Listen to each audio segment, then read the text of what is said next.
Hello! Welcome to Wisteria episode 91.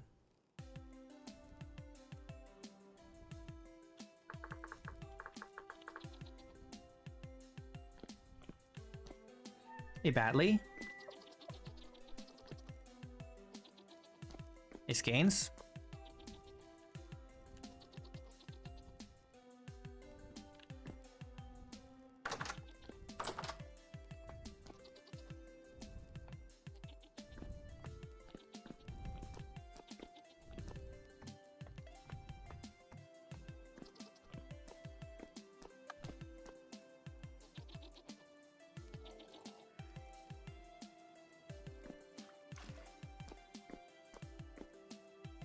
We're back. I need to do something quick. I always forget.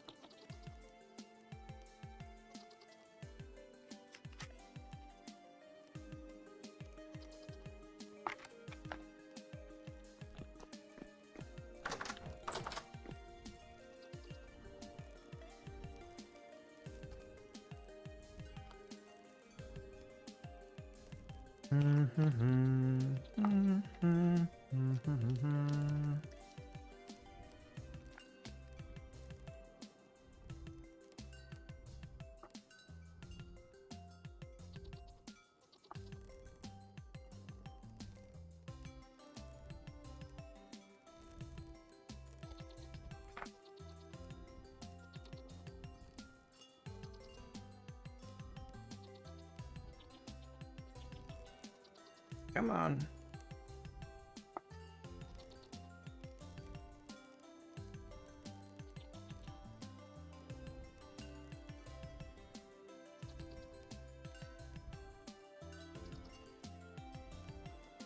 All right. What is the plan today anyway?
I guess we've got fruit coming up soon.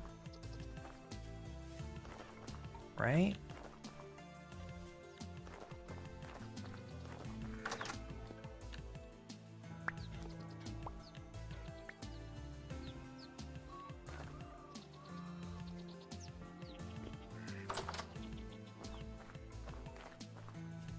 Yeah, I wish there were birds in the vanilla game that had a little more advanced AI than the ones in the Critters mod, but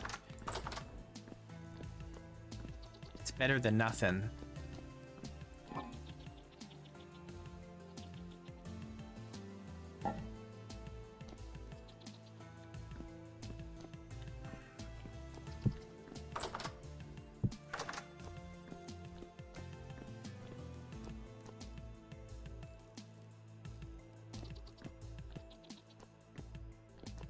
Yeah, flocking birds would be great.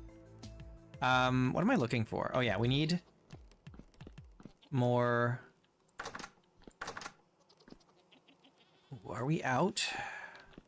Have we really gone through it all?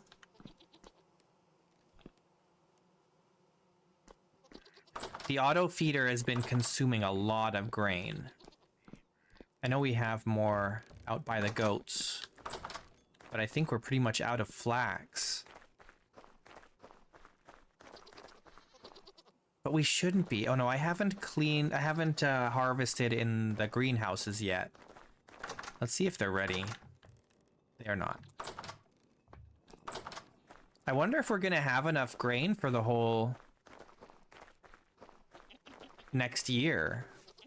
What? How much do we have in here? 102? That's it?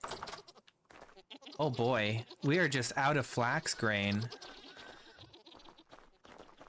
Do I have any more in the... I don't think I do.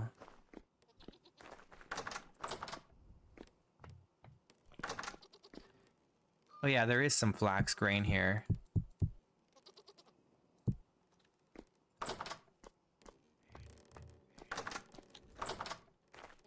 All you have is grain? I mean, normally I have more grain than I know what to do with, but with the auto feeder, I go through it really fast. You know, I'm feeding a lot of animals constantly. And the upside is I get lots of eggs, but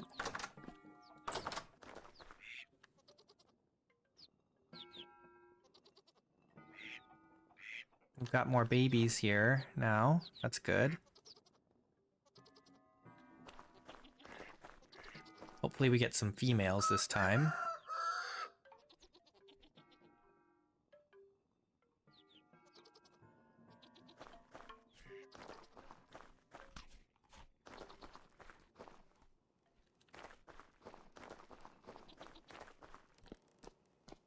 $200 cranberries on top of your 4 barrels of wine. Yeah, but cranberries don't last very long.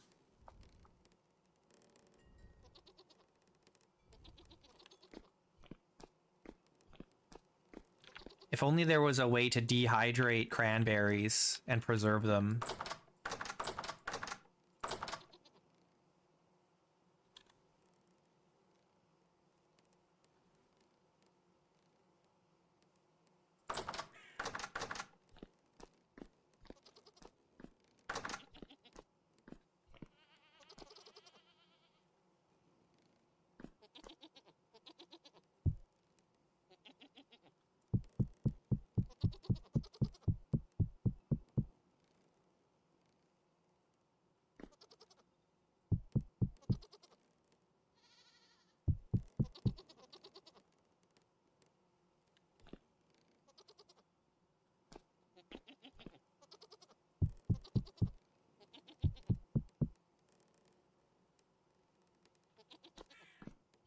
Hey, BD.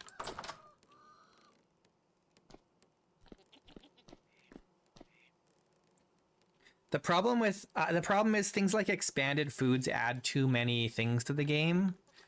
And I just don't have enough system memory for all that. I'm already pushing the limits of what my computer is able to handle, so.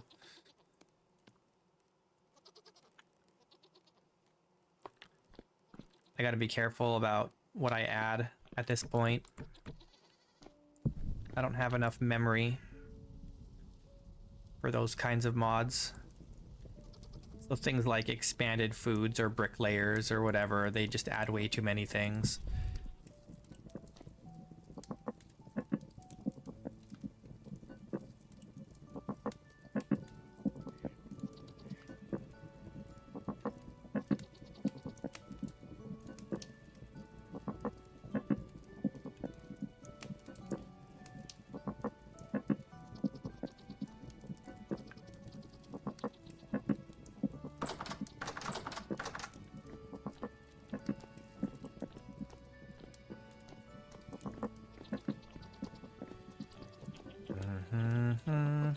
Oh yeah, I did see that broth mod. I might use that in my next world.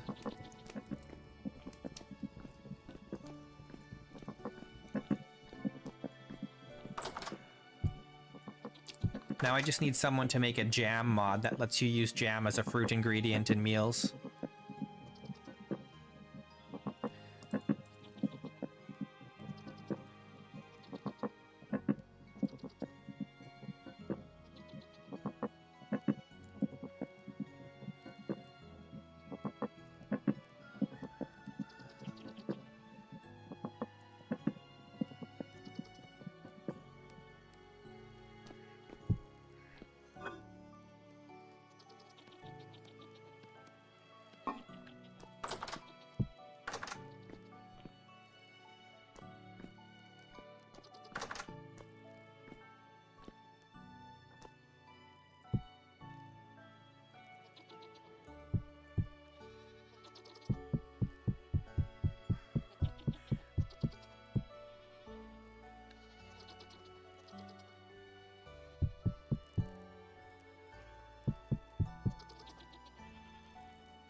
I wish there was a way to reheat meals. Because if I remember correctly, someone was saying that when your body temperature is low, you can completely restore it by eating a hot meal.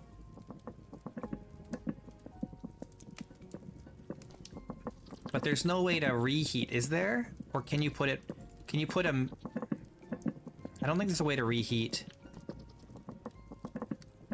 a meal once it goes into a crock. So you have to make something fresh if you want it to be hot.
Oh, these parsnips are spoiled. Oh, these are spoiled too. What the hell? How am I not noticing this? Keep making food out of spoiled ingredients. Because I don't notice that they're spoiled. It should be like in red text that it's spoiling. At the top there, it says 15% spoiled. That should be like in a different color.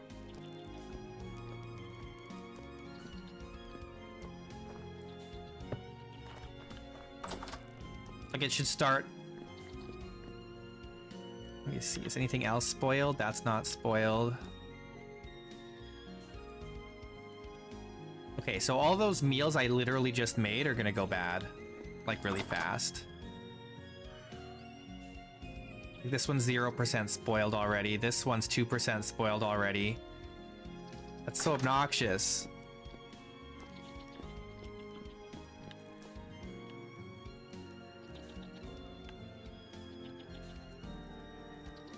Okay. Wasting food here. Oh well, it's fine.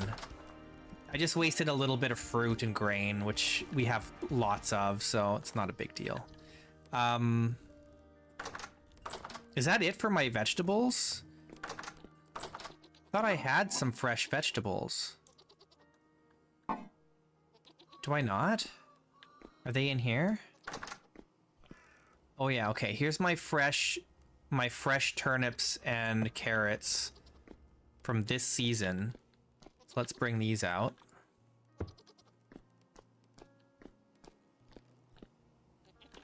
From year 1? No, that's from year 4.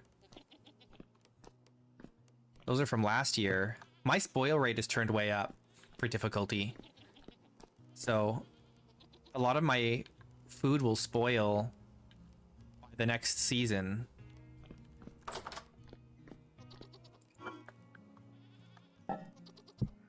Oops.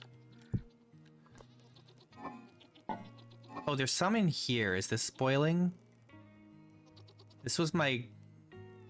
That's fine. Maybe I should just take this stuff out of here, since we're probably not going to end up using it for what we were going to use it for.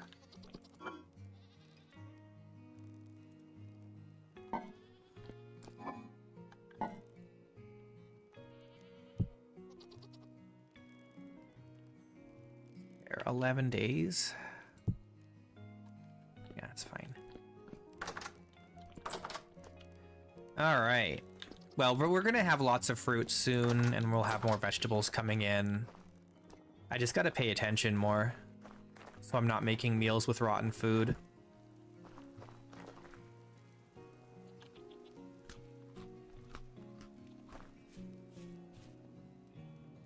Let's see how things are looking down here.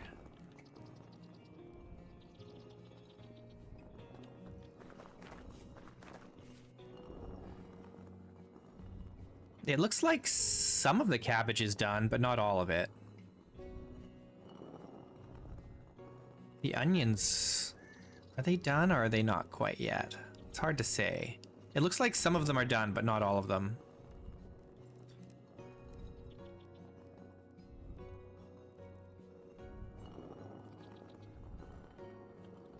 But it's okay, we've got the carrots and turnips for now.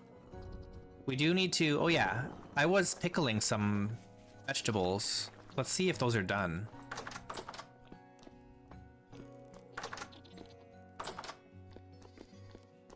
No.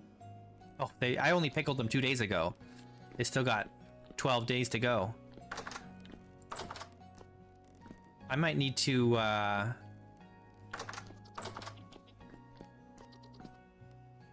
do I need more than this pickled? That's probably fine. This is probably enough. That's 200 pickled vegetables.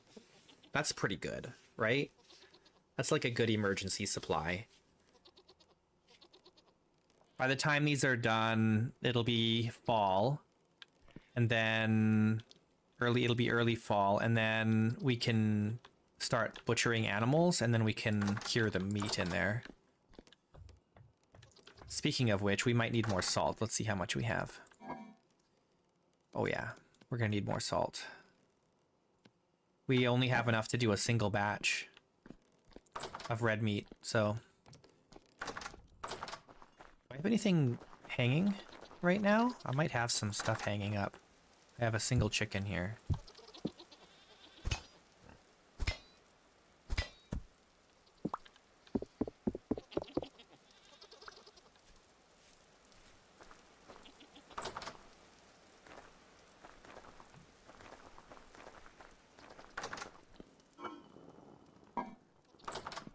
Yeah.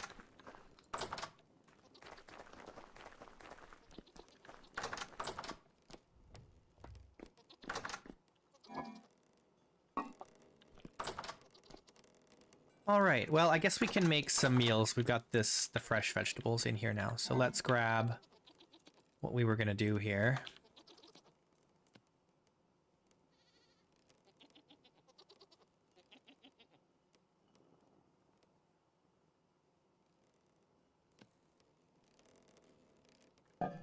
We'll take 4 of each of these. And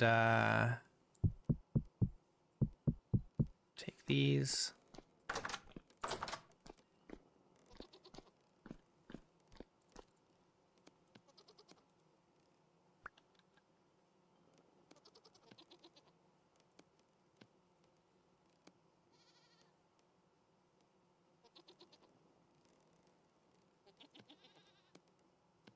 Oops.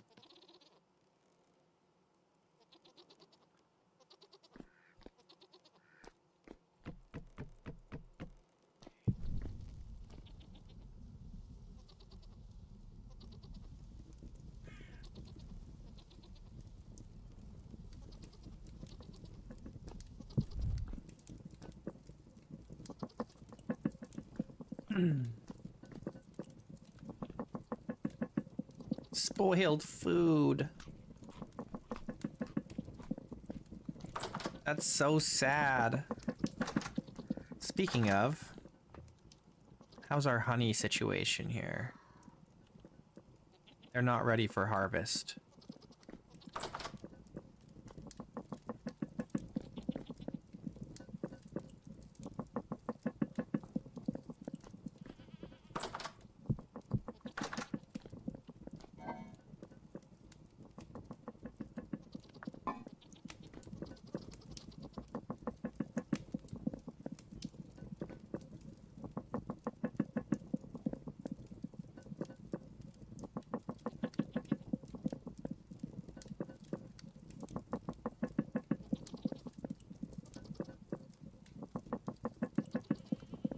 You can see some of the wallpaper in the corners of my fireplace. I don't like that. Why is it sticking out like that?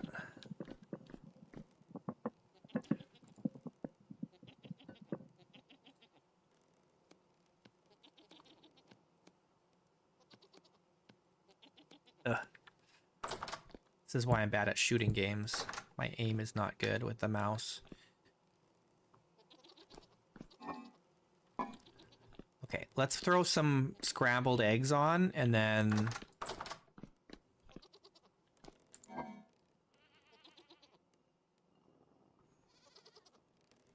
we gotta start using up this before it goes bad.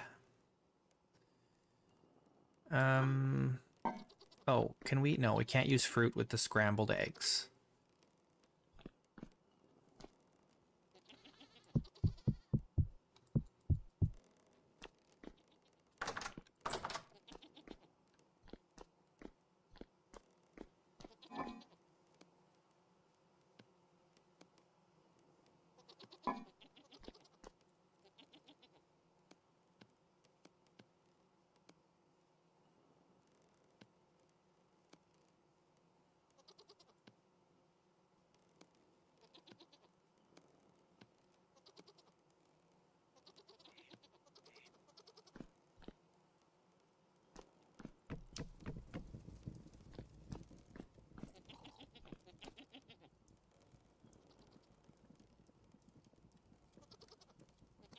All right, so today we need to try, see if we can get some more wallpaper, I guess.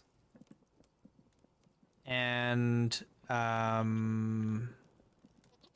we're still looking for 2 pieces of tapestry.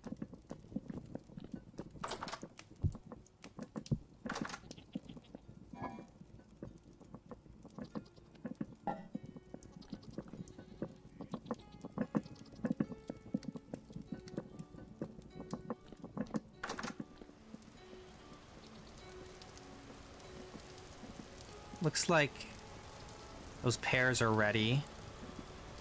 Those are not.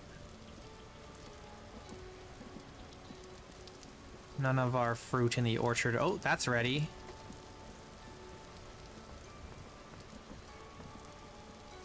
Can't tell if those ones down there are ready.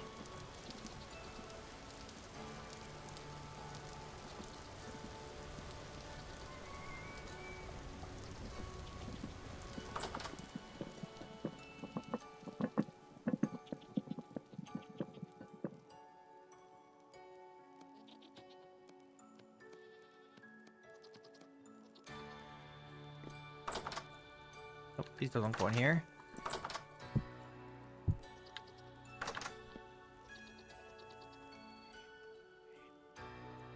This is 36% spoiled already.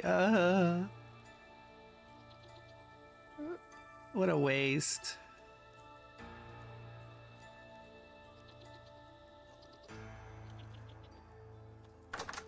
All this grain.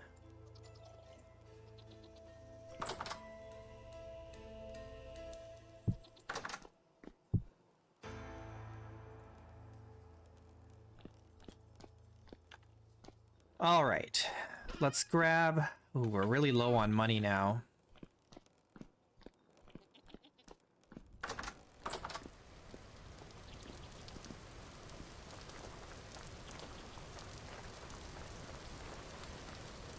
I should have my armor just in case.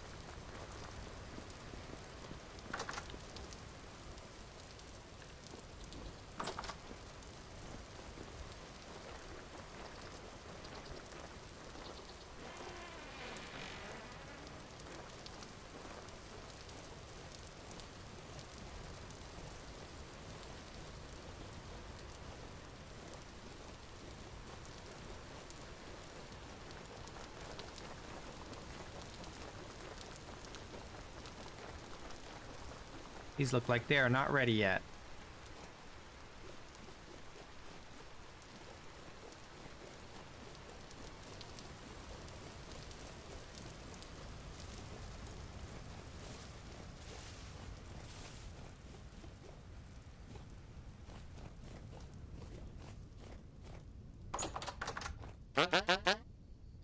Aphid. Come on, man. You gotta get the stock I need, man. Come on. He's letting me down.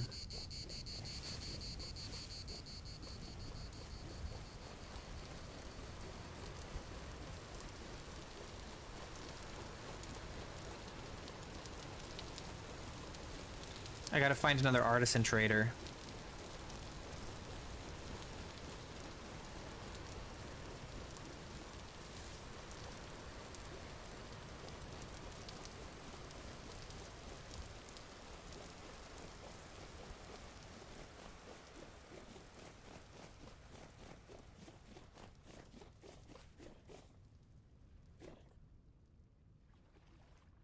Okay, well. The pears are ripe.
Okay, I think we got it all.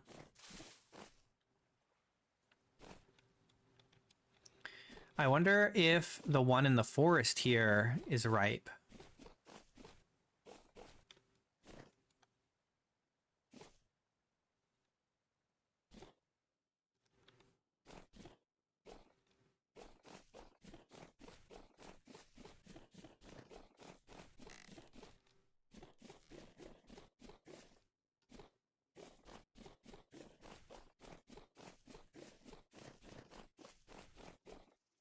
Nope.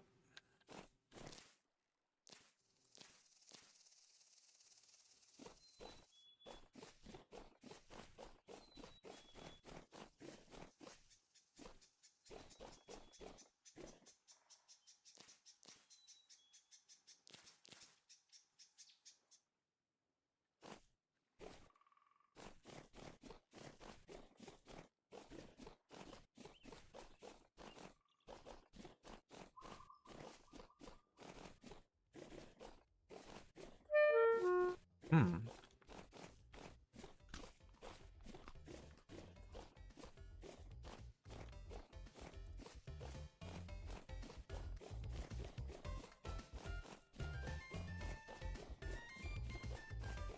Oh, we've got a dead pear tree here. Pear cutting.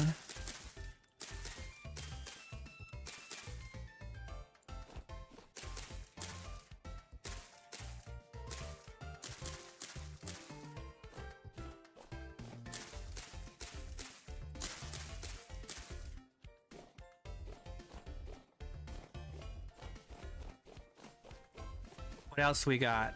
That's dead. And this is dead. So we need a yellow, a pink, and a pear.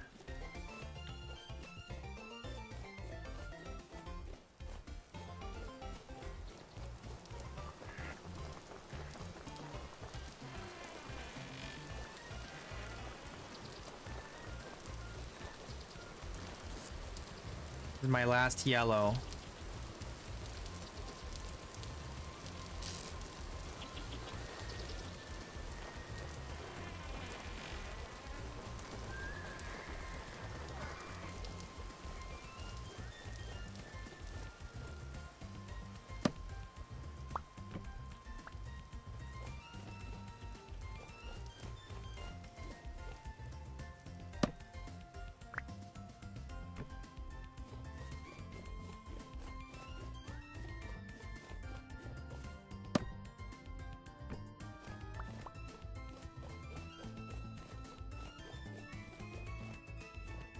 All right, cool.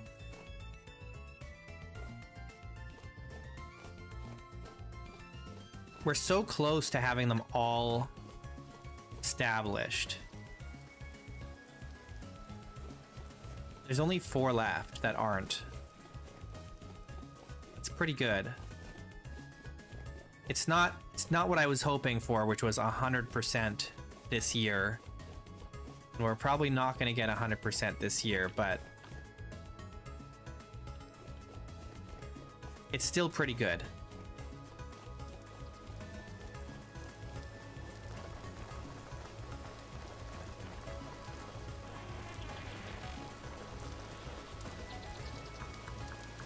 I'm trying to find...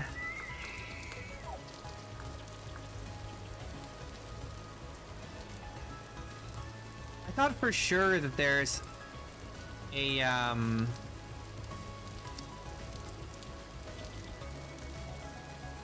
like a shingle beam type. I don't know what it's called. And I don't think it's called beams.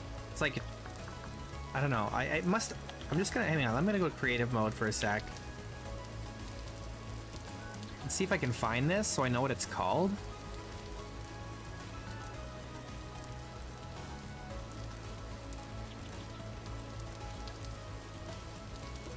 Here, this. It is called a beam. It just doesn't have a recipe. You can't make it in survival. There's all these cool beams that you don't have access to in creative. I mean, in survival. There's wooden ones. I think there's also ones with the shingles. That's this one. Oh no, that's not it. This is different from this. There's the roof beam and there's the ridge beam. There's even metal ones. Yeah, and here's the ceramic ones.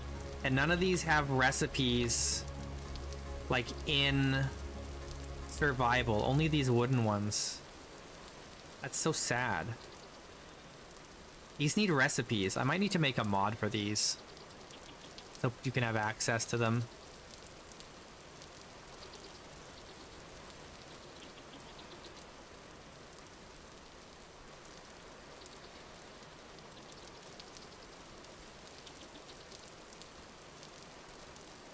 And it's so silly that you don't have access to this. They even have metal. It'd be nice if there were stone ones too, but it's okay. I might have to make a mod for that. Okay, let's put these fresh fruits away.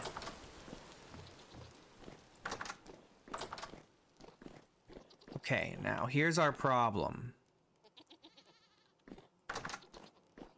This stuff is from last season. Oh, here, this is from this season. I'm pretty sure.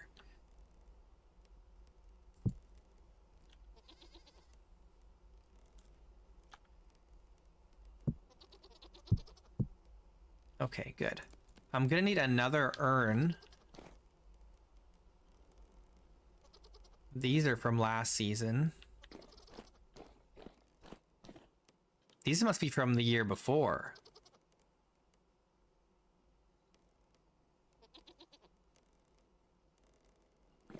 There's even more pairs here.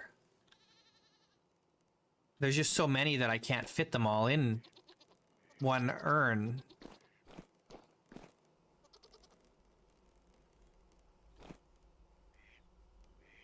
Okay, we gotta make a couple more urns. Or let's see, I might have some empty ones down here.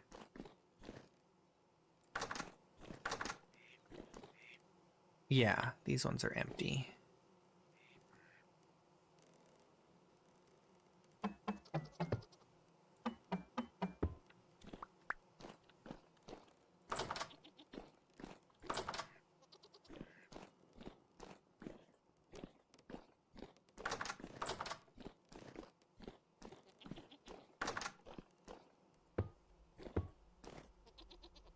Okay, cool. So now I have space for more.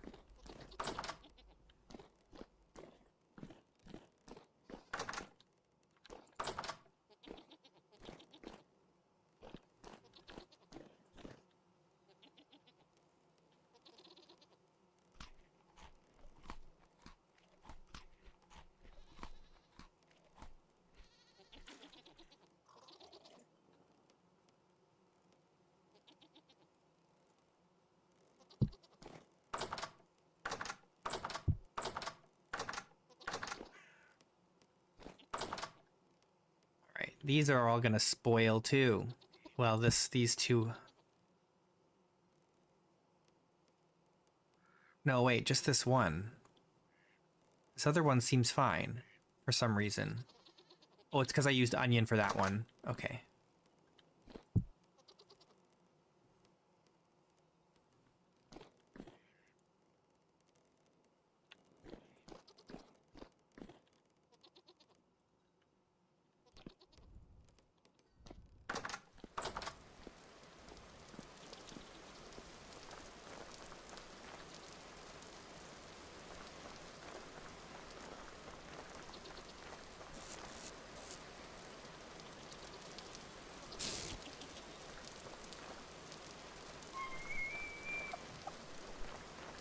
Let's check the Traders of Wisteria book.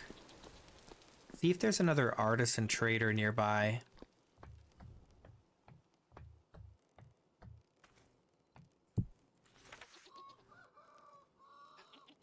Forgotten River Mouth.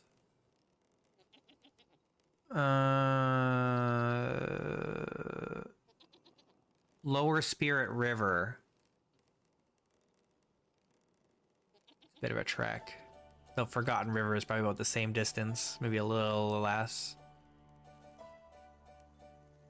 So that's it.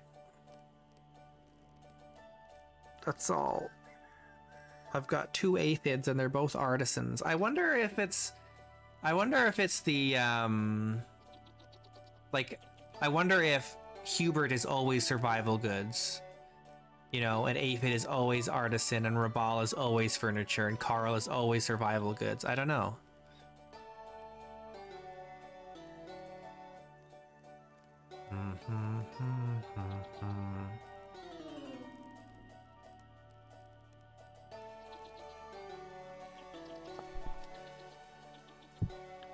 Okay, we need to determine how much more of this wallpaper we need.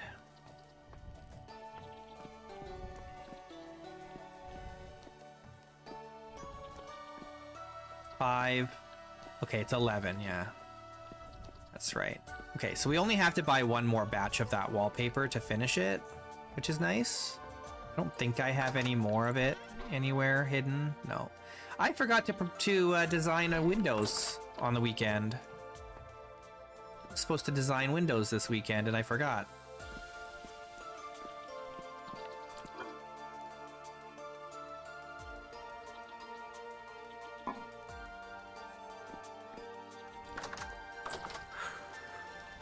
Well,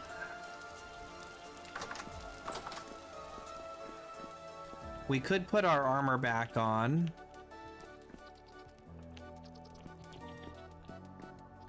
And go visit that trader. I don't know when their next shipment is coming in.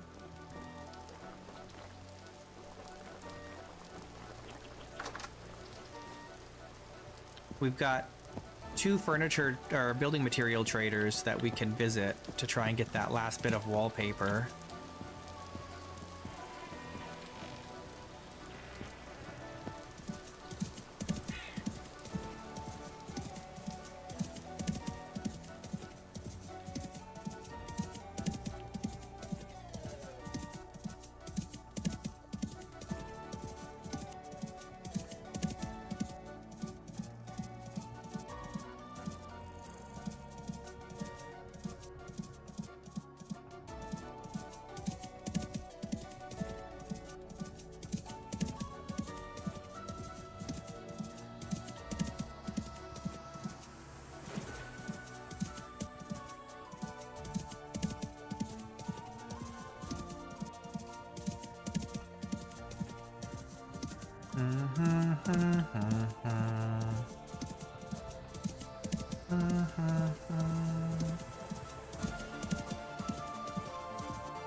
There's a fruit tree down there.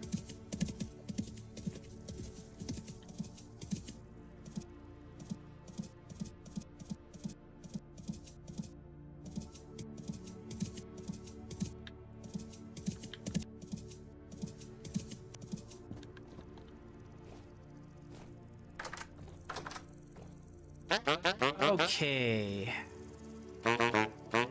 Oh, he does have what we're looking for, and it's a good price too.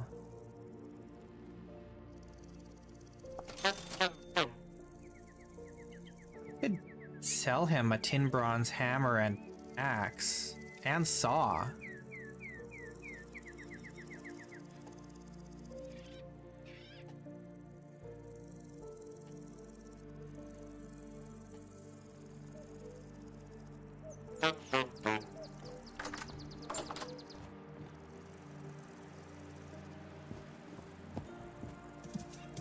All right, we got the wallpaper we needed. That's awesome.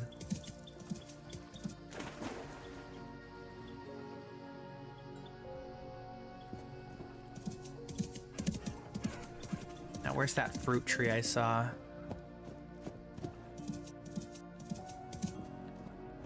It was down here somewhere. There it is.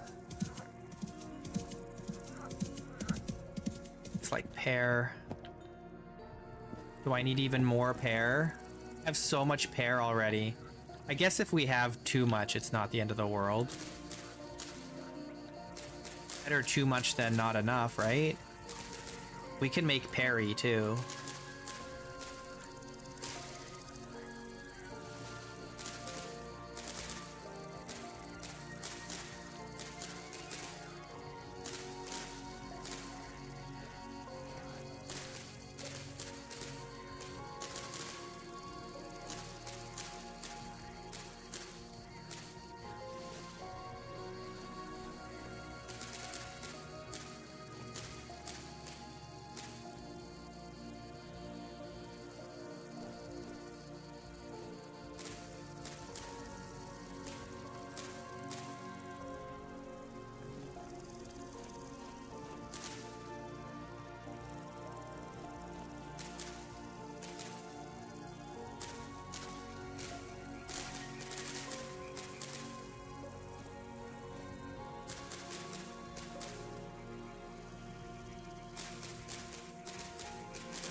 Maybe I should take all of the old pears from last season and turn them into Perry.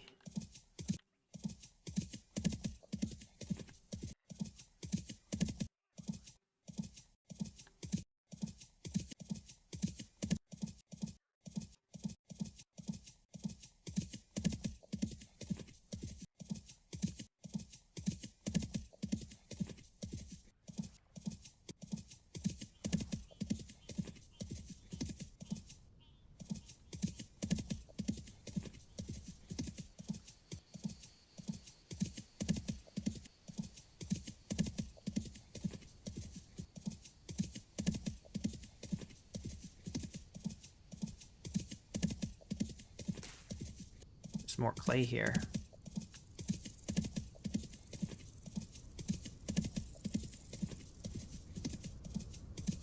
Better don't forget that.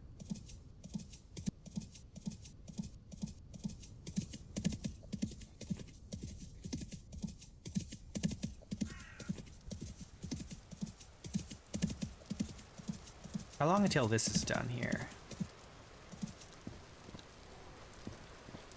Couple days.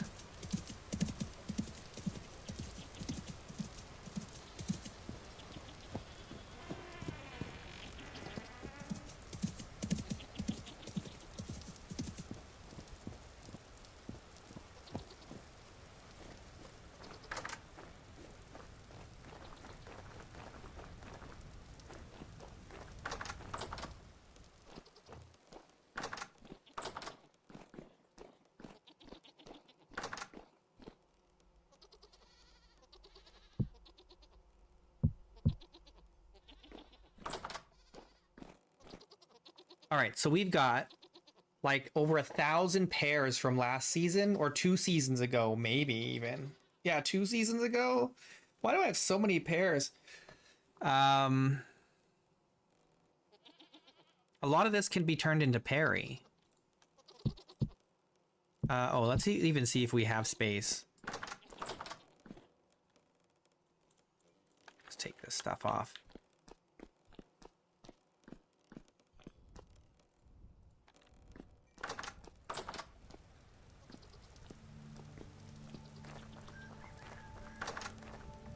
Okay, so a lot of this is done. No, all of this is done. All of my wine is done. I just need to put it somewhere.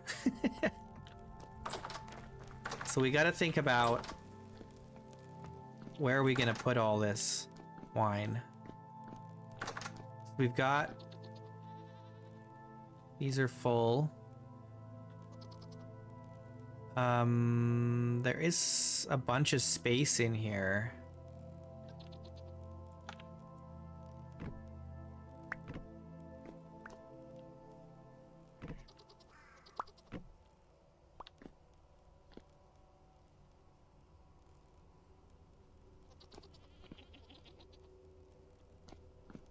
Okay. Red currant, cranberry, blueberry, black currant.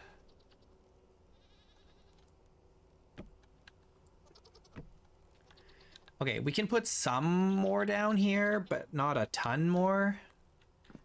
2, 3, maybe like 6 barrels.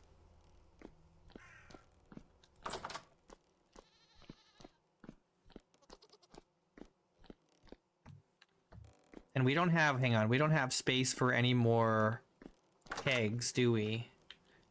No, not unless I take these down, which I could. Maybe I should.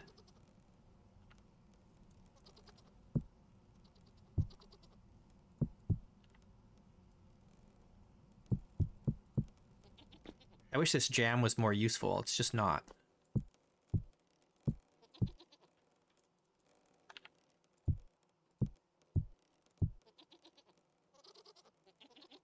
Jelly just isn't useful, man. Okay, these are all rotten. So we could take these out. Clean them up. And we can take these shelves down. I kind of want the shelves for more urns and not necessarily more kegs.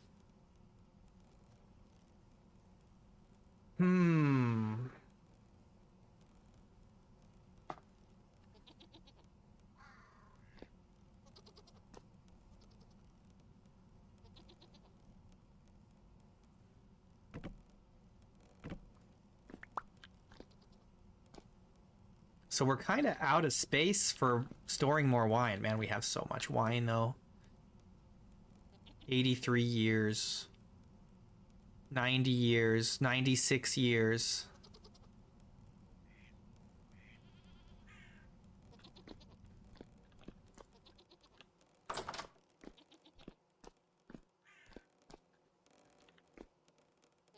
I have too many shelves.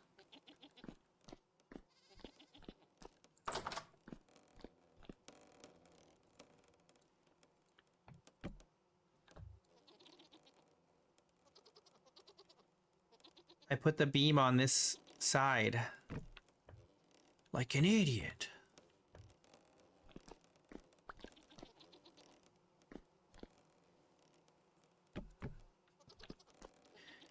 Okay, well. I need to do something with all these crocs. I have too many crocs.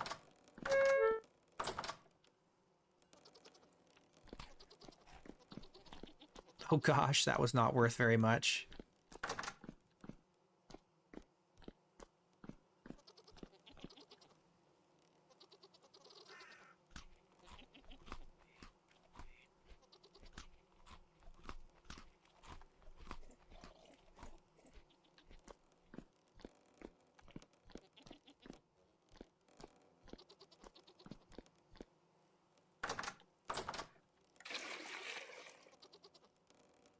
wash these out.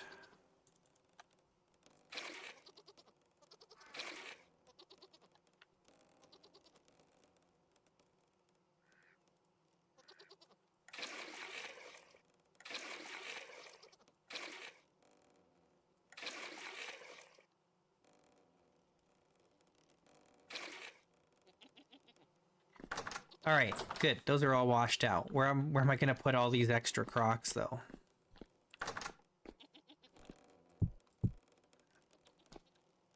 Guess here.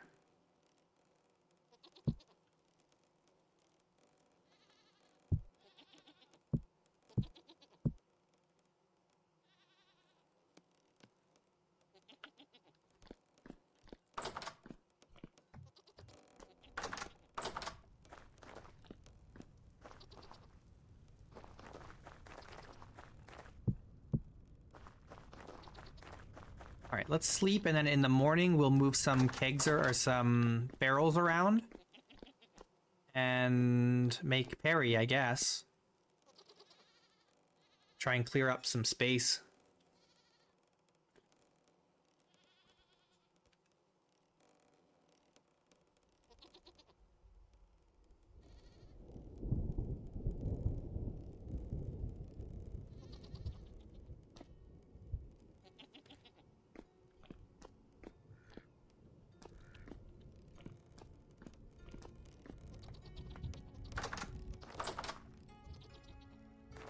It's storming, but there's no clouds. Are the clouds bugged?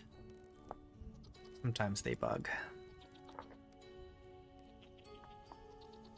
Yeah, they were bugged.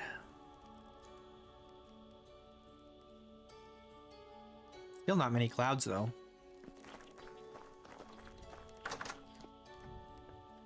Okay. Let's move this blueberry wine.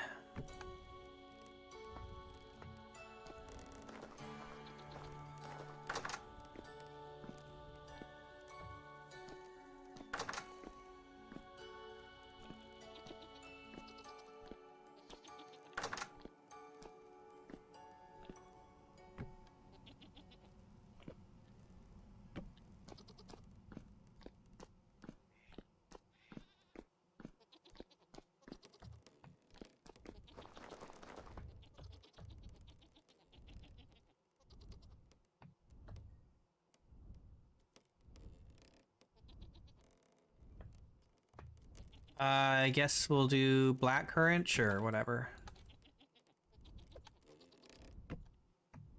Doesn't really matter which we take. We just gotta move it.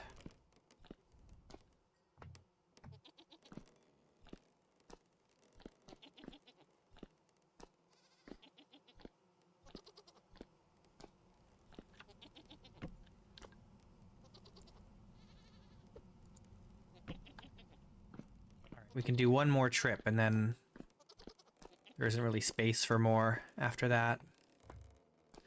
Not unless we want to really start cramping things in there, which I'd rather not do.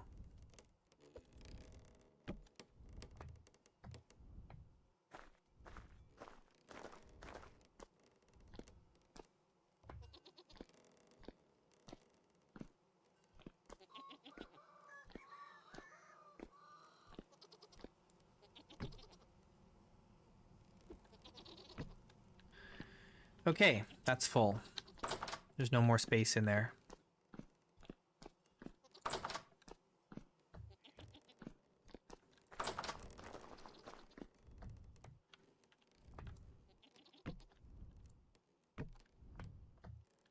Let's move all this to the upper shelf.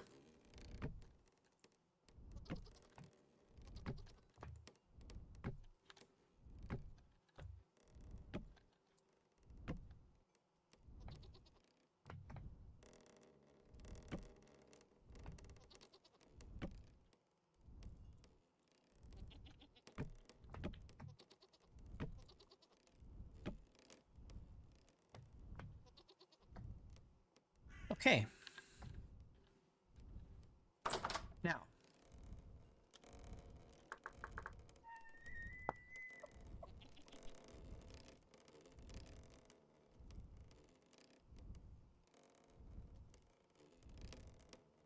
Oh, it starts. Oh, it starts as pear juice, and then we have to distill it.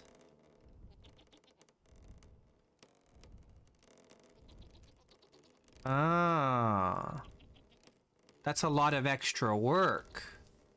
And it's only fresh for 7 days, so we have to convert it into Perry right away. Right.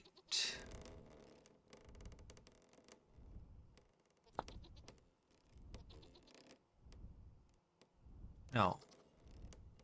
Oh, no, it's mixing in barrel. Okay, no. It's mixing in barrel.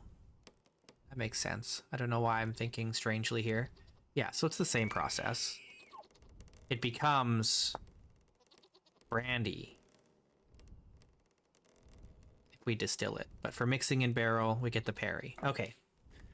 No problem. Let's do it. We've got all these extra pears.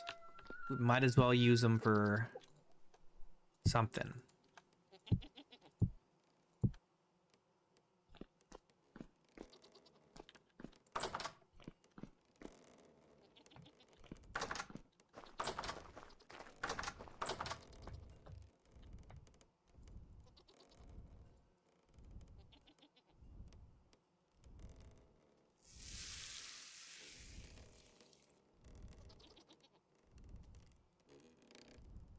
You got hit by lightning from a clear sky in-game last night?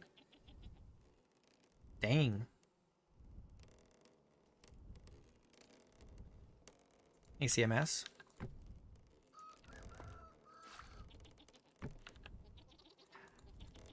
I started recording, what did I do? I think it was either before Azalea or after Azalea. I started recording a world. I think it was before Azalea. It was one of the... I don't remember what I did wrong. There was some reason I abandoned the world after one recording because of some setting or something that was wrong. But it was like a crazy stormy area. And I got struck directly with lightning in like a freaking thunderstorm. It was like pouring. It was pouring rain so hard. And I don't think I died, but it was crazy. It was crazy. I don't remember, maybe I wasn't recording, or I don't remember what happened.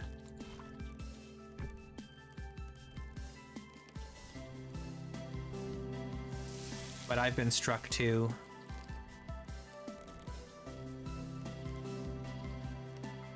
And it was supposed to be for one of my no commentary series. Scared the crap out of me though. Jumped out of my chair and everything.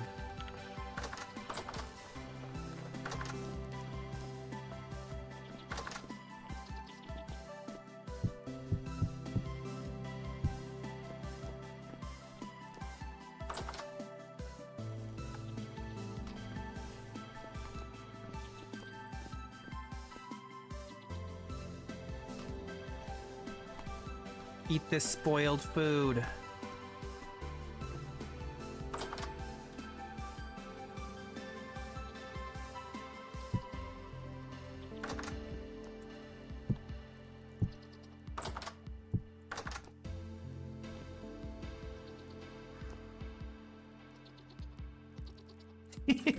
Yeah. Yeah. It's one of those things you start watching in bed and then like you wake up in the morning and you're like, oh, I missed the entire episode, and then I have to go back and watch it again.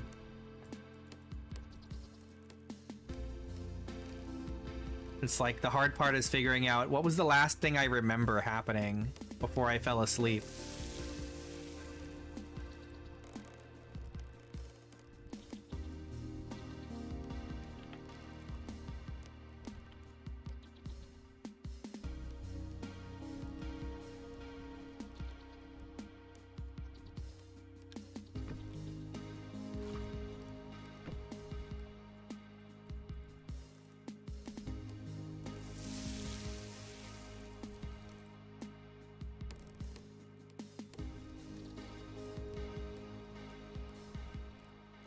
I kind of wish I could make some more of those no commentary videos, but it's so time consuming.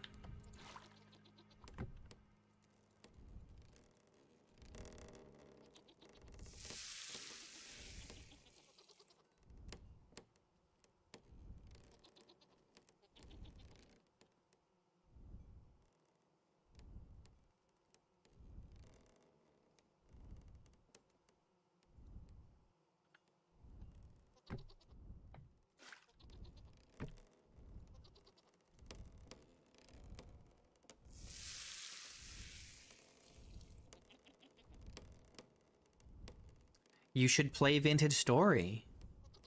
What got you into watching Vintage Story if you don't play it?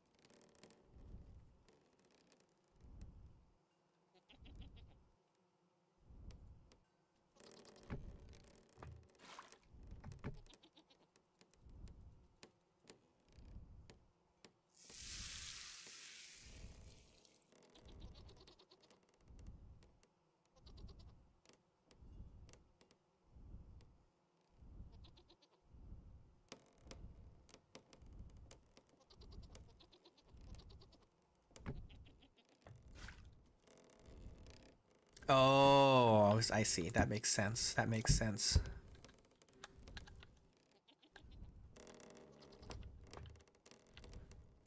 All right, we could do 100 more liters.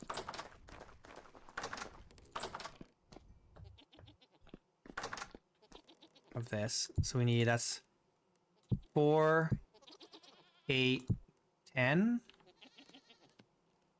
Is that right? So one, no, that's, yeah. No. This is 2, 4, 5. Okay, that's 5. I need 6 full stacks.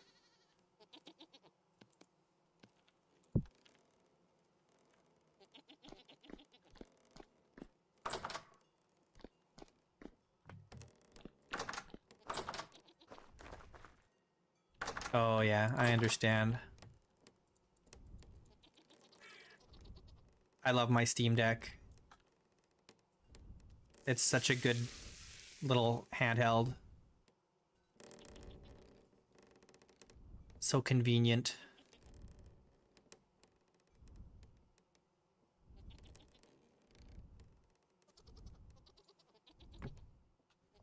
My only regret is that I didn't buy a larger size with more hard drive space.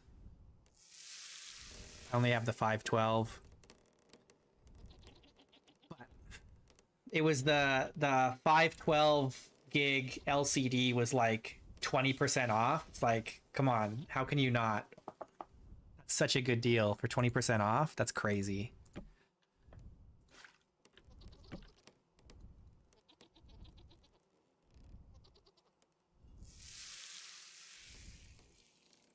Well, it's little compared to a desktop computer or a laptop or something. It's not any bigger really than like a Switch.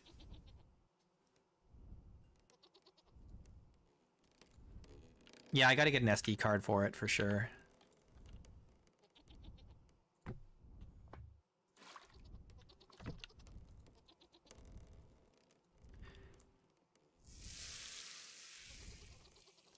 I would call it little because it's small enough that you can hold it without it being uncomfortable. Like it's not so big that it's like a pain in the butt to hold or like or whatever, you know what I mean? Like it is handheld. It's not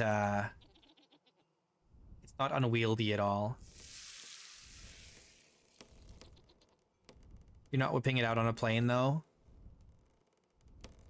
Would. I'd whip it out on a plane. It's not that, it's still, you know, small enough that you could carry it in a backpack or whatever with your whatever stuff. I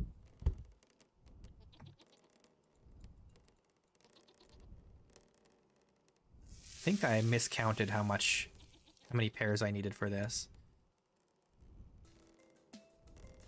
Better than carrying a laptop around and using that.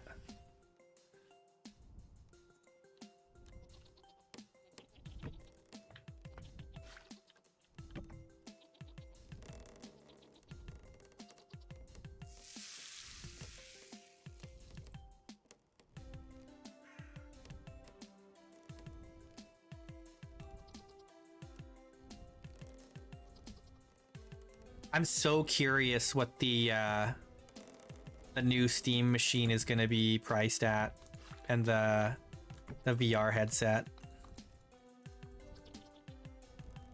What is it called? It's not called a Steam machine, right? What's it called? I keep forgetting. I hear people say Vintage Story runs pretty good on the Steam Deck.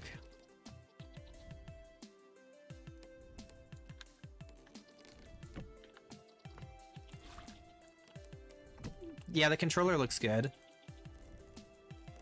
I use a Switch Pro controller, and I really like it, and it works great with the Steam Deck. Though I never use it with the Steam Deck because I don't dock it, so I just use the Steam Deck controls. But if I did dock it, I would use the Switch Pro because it's really good. The only difference is, I think the reason I would buy the Steam controller is because it has the what do you call it? Has the motion controls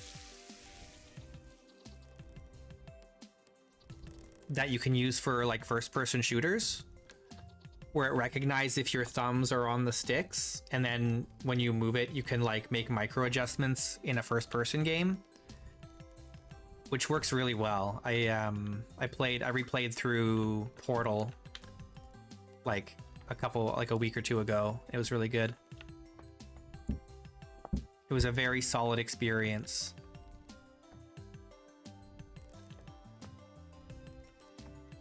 I've never liked trackpads, so I'm not used to them. I haven't tried them really in any sense yet, but the motion controls are really good, at least.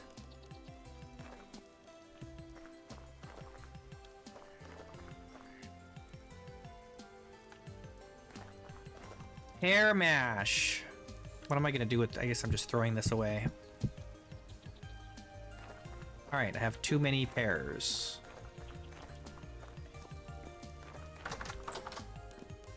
Yeah, I'll probably buy the Steam controller. I kind of want to get the Gabe Cube, but it depends on the price.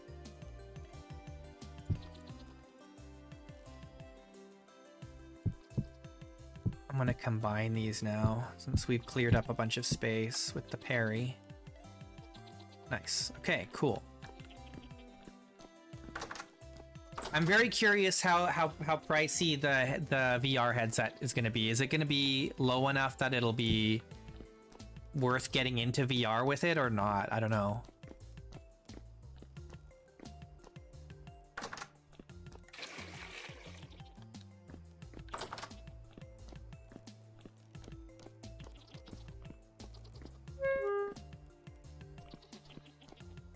Yeah, I think I just need to start playing something that uses a mouse input with the trackpads just to get used to it. And I'm sure I'd like it. I just gotta train my brain, you know?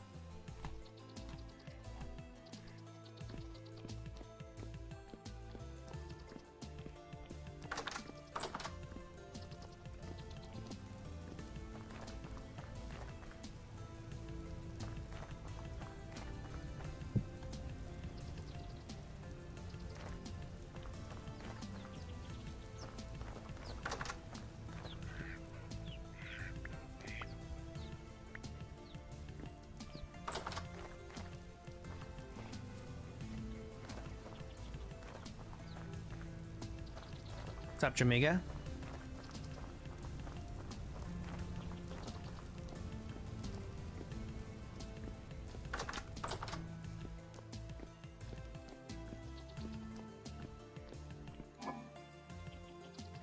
Yesterday I just started replaying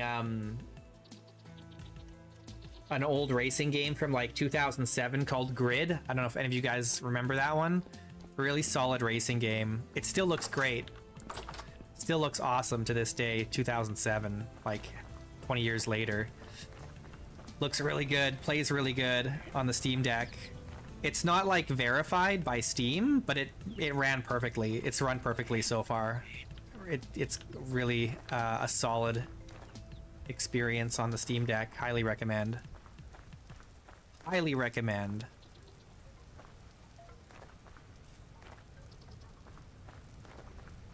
Oh yeah, we got this wallpaper. Let's finish up the wallpaper.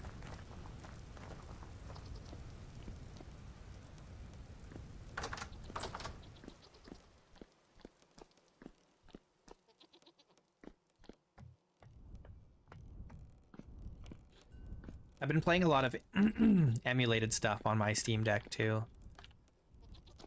I've been playing Mario Golf Advance Tour from like the Game Boy Advance. I think it was Game Boy Advance. Yeah, Game Boy Advance, which is the sequel to Mario. What is it?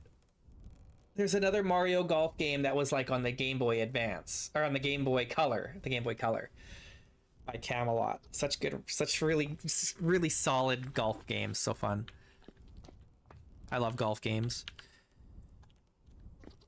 All right, cool. Wallpaper's all done. Ceiling's all done. Railing's done.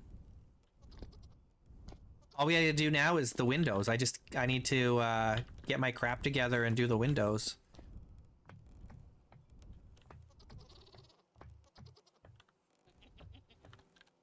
Nice.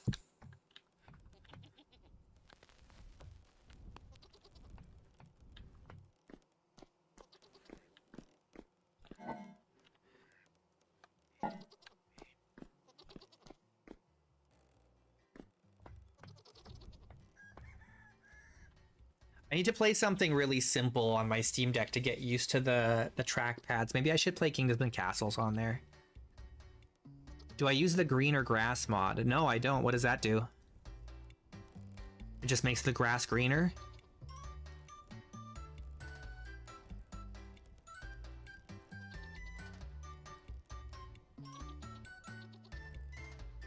What I love is the Steam Deck runs GameCube games so good. Which you can't really run on those cheaper handhelds.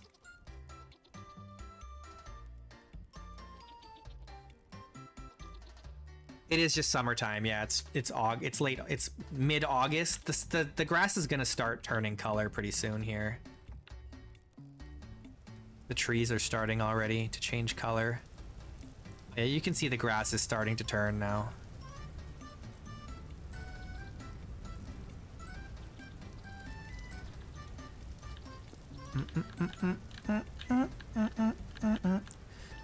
Yeah, the GameCube games run great. I've been playing well, I haven't really been playing, but I played a little bit of like Star Fox Assault. I love Star Fox Assault.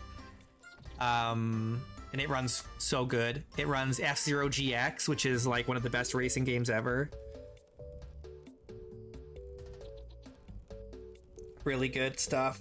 I played through Mario 64. I know that's not GameCube, but I played through Mario 64. That was fun. Oh, I should try playing... I should try playing like Perfect Dark or something. Gosh, those controls were so bad though. Going back and playing games like Perfect Dark or GoldenEye, the controls are so janky.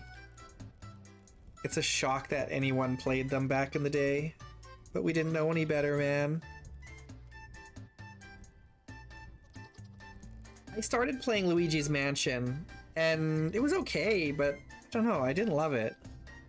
I did start playing Luigi's Mansion, though, for the first time. I never played it before, but it didn't really suck me in. If you know what I mean. There's a lot of dual stick mods. Oh, are there mods for N64 games? I didn't even think about that.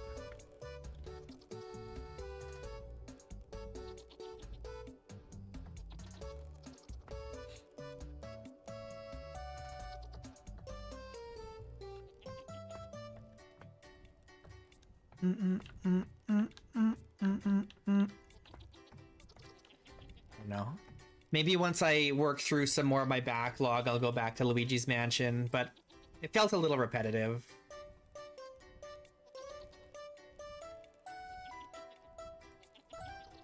I feel like it's one of those games that you like love when you're a kid, but when you grow up, you're kind of like, it's okay, and it's mostly nostalgia.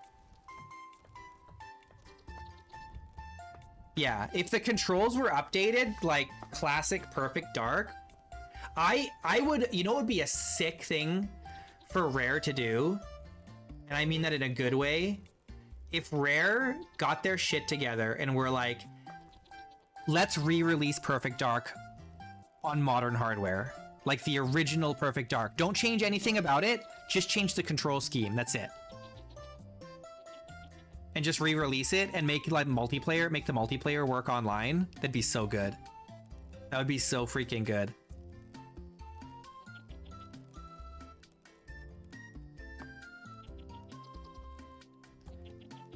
I bet they'd make a ton of money if they did that.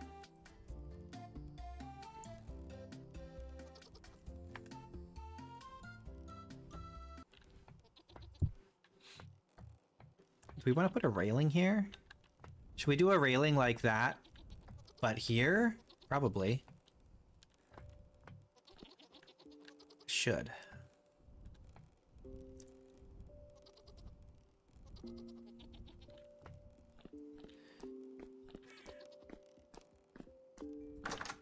Oh, let me count how many I need.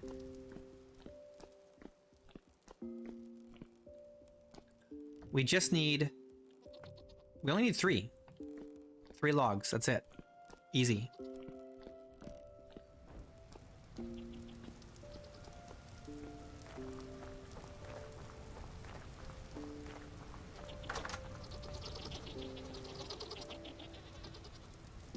There's so many really great games that could use like a re-release on modern hardware. That would make a ton of money.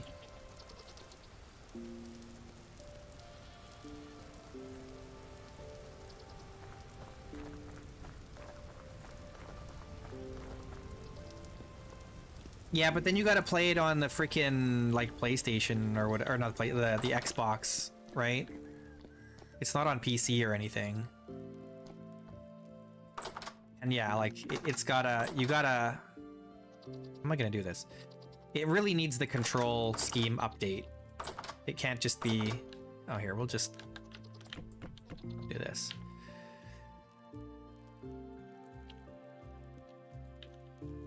It really is like conditional on updating the control scheme. Even like Turok 2, which had a pretty good controls for the time, even that is pretty janky these days. And it was like, that was one of the best control schemes for first-person shooters in the 90s. That's another one that, like the Turok franchise, it needs to make a comeback with some good multiplayer. Because it had some really fun game modes, like where you could play as like dinosaurs and stuff, as well as humans. And even like the dinosaur-human hybrid creatures or whatever they were. And it had such fun weapons like the cerebral boar. So fun. Those were really great back in the day. The cerebral boar was so brutal. You don't get like super gory weapons like that anymore. It's so sad.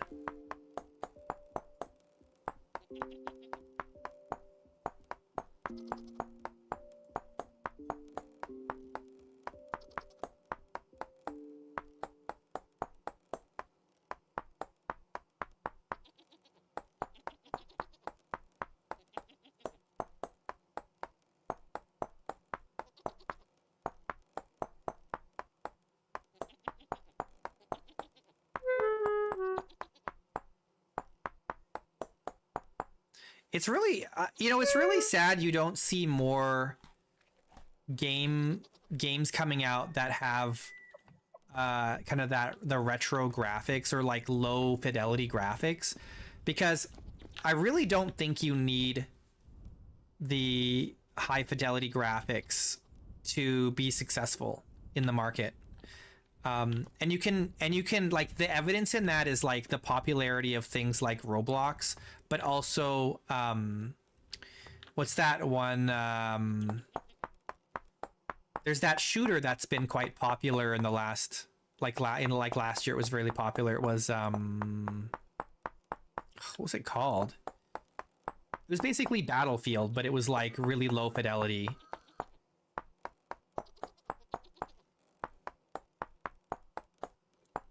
And it's like, nobody cared that the graphics were low fidelity. That didn't matter at all. All that mattered was what the game was fun, right? That's all anyone cares about, really.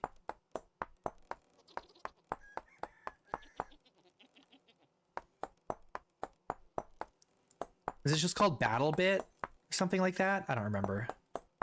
I didn't play it.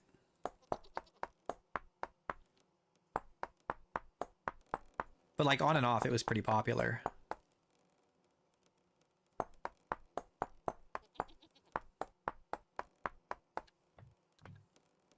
I think it's BattleBit.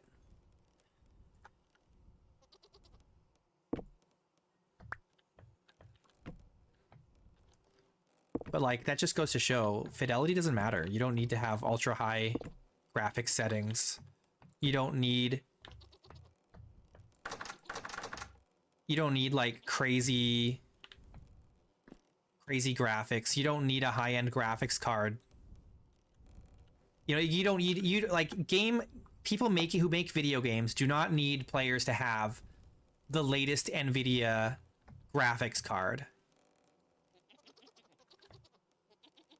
It's just completely unnecessary. And so like and this is interesting, is that because of the shortage that we're seeing in the market due to AI data centers, you've got other companies that are stepping up and saying, we're going to bring back production of older video cards. We're going to bring back DDR4. You know, that's fine. I'm perfectly fine with that. Like, we've hit a plateau in video games where like the fidelity just doesn't matter anymore. You know, we're not chasing that high of better graphics anymore. Nobody gives a shit about the better graphics. And so there's no reason why you can't be running like 1 or 2 generations back in terms of the video card power level, and like using DDR4. So what? It's a little slower. So you get a little bit older. You know, they produce some older motherboards and stuff. That's fine. That's fine. You can still, like, the video game industry can thrive in that condition. It does not require, you know, the latest and greatest NVIDIA, you know, mothership of a freaking graphics card. You don't need it. What am I looking for? I need beams. I need these ones.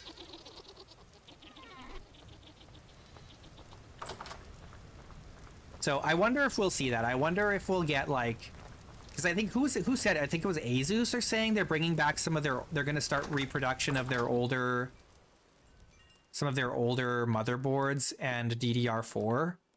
And someone else was saying, I think, was it also Asus? Anyway, they're bringing back production of some of the older models because it's so outrageously expensive now to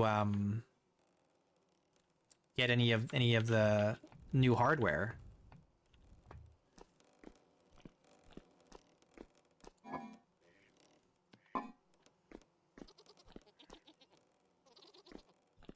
Well, NVIDIA is basically leaving the consumer market. They've basically said that. They've said they're leaving the consumer market.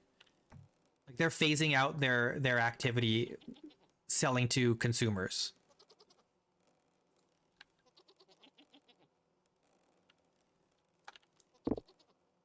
And they're just going... Well, that's not good. They're just going all in on the AI data center business. Where's your stinking...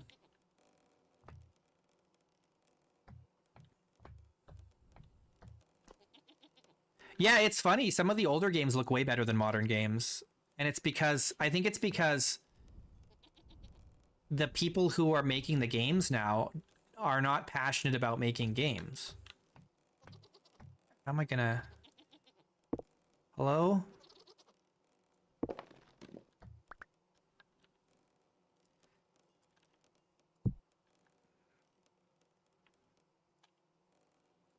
Like, there's too many... You see this problem where there's too many companies that they outsource... They outsource a lot of their development work, right?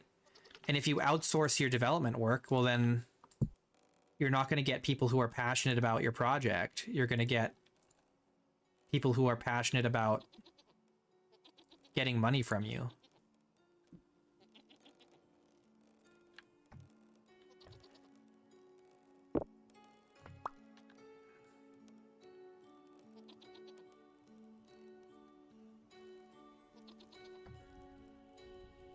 Like, you can save a lot of money outsourcing a lot of your project to India, but don't expect them to give a shit about, you know, what's gonna make your game appealing. They don't care.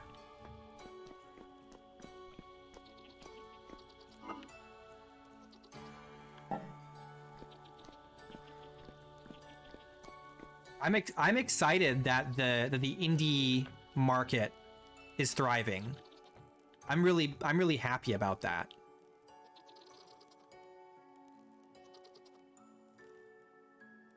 I really wanna... Can't do anything with the bottom of these because there's this, and I have to keep this here. This trapdoor has to stay here. Oh well, it's good enough. Okay, it's 11 o'clock. We gotta sleep. We gotta eat something.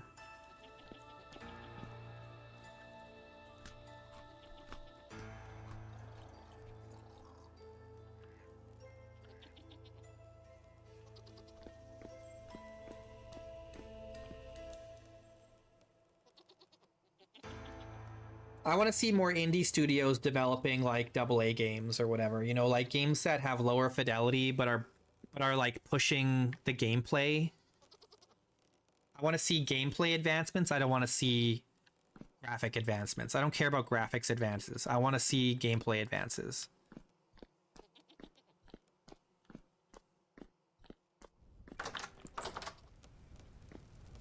Yeah, more nonsense like Divine Cybermancy. Exactly. Little strange passion projects like that. That's what we need in the market.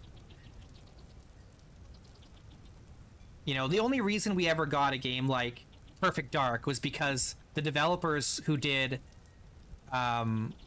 GoldenEye really cared about what they were making. You know, even though it was just some like movie tie-in game, they cared about what they were making, and so they produced something that people loved. And they took that success and the notoriety that they gained from it to make Perfect Dark, which is one of the best first-person shooters ever made.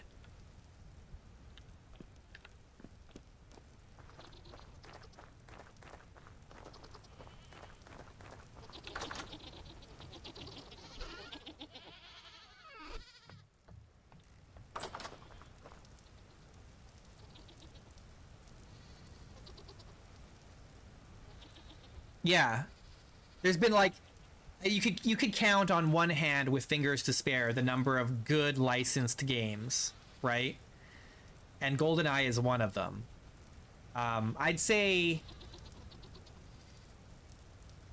the first two Alien vs. Predator games on PC, those were pretty good licensed games too. But they were a little different because they were like franchise licenses and not movie tie-ins. So it's a little different.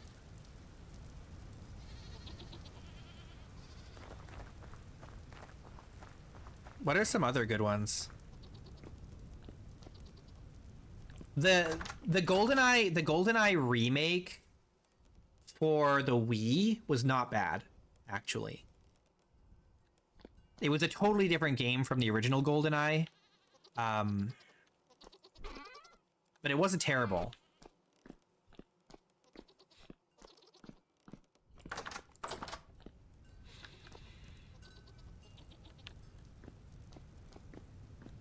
Let's get some more food before I wander away from the kitchen. A lot of the Spider-Man games are good. Yeah, but they're not movie games. They're not movie tie-ins. They're just superhero games. You know, which is different. There's also been a lot of good Batman games, right? But they've never been like movie tie-ins. At least not since like the Nintendo, like the 80s and 90s. But like the Arkham games were all really good, right? No, I haven't played them. I'm gonna play through the Arkham games. I have like the first two, I think. I'm gonna play them eventually on my Steam Deck. I just haven't got around to it.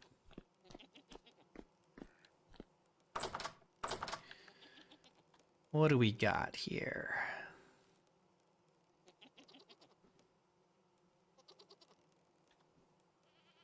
Let's do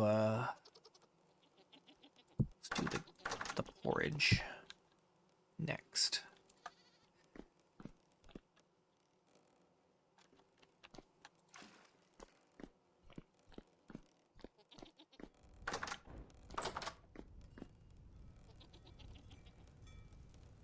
Okay, let's go check on our farm.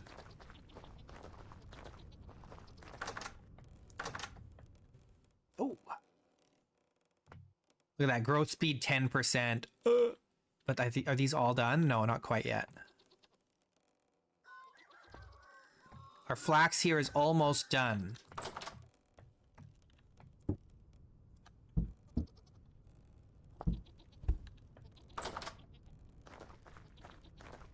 Go check the farm. We might have some vegetables finished.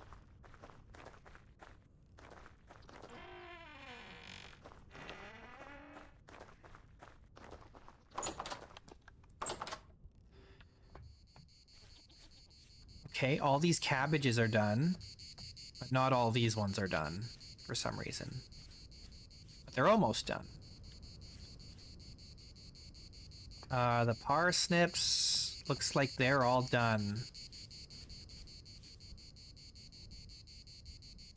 All right, let's collect these parsnips.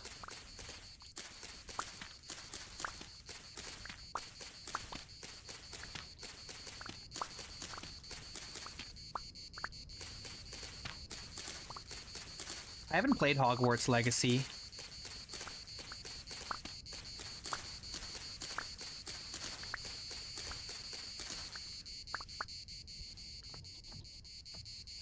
It's one of those games maybe I'll play on my Steam Deck one day. Are these onions done? Maybe they are. Looks like they are done.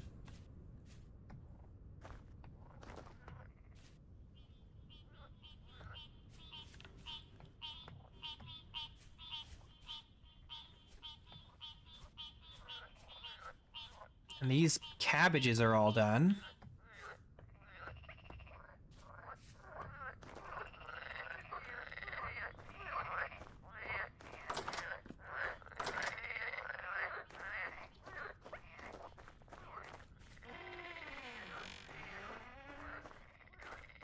Oh, they're making a second Harry Potter game, right? The guys who did like Hogwarts Legacy? Aren't they doing another one?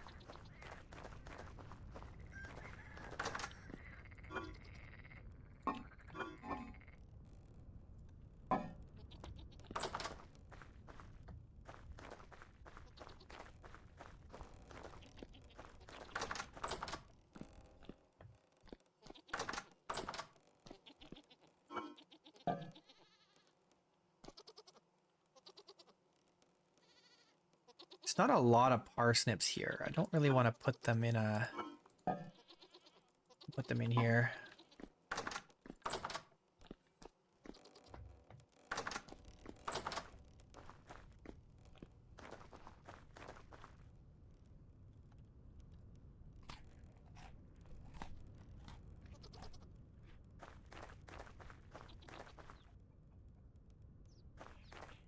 I remember seeing there was going to be a so I watched a lot of GTA RP, and I remember seeing that there were some people working on turning Hogwarts Legacy into an online role-playing game similar to GTA RP.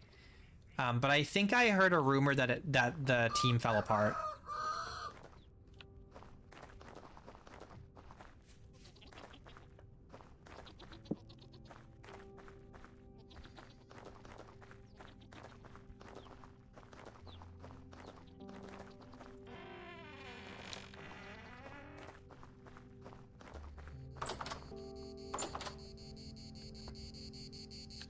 Make sure these are all done. Looks like they're done.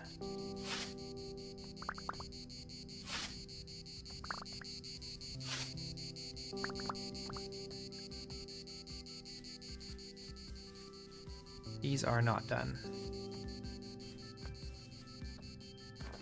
But these are done.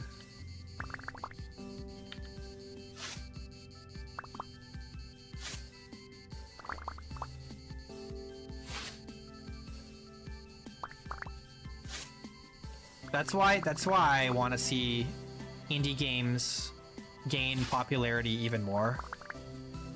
I want to see indie games get more success because studio interference or like publisher interference is such a cancer on any industry.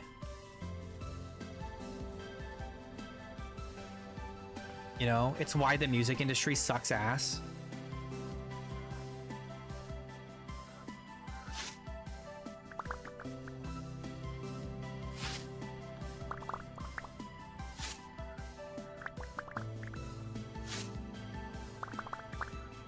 Whoa! Oh no, I accidentally destroyed some of my flax because I wasn't paying attention.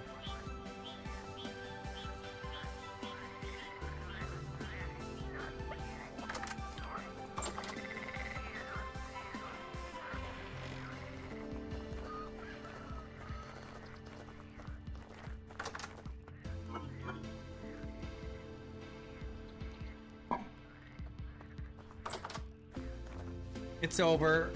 It's over. We gotta start the run over. We gotta start over a new run, guys.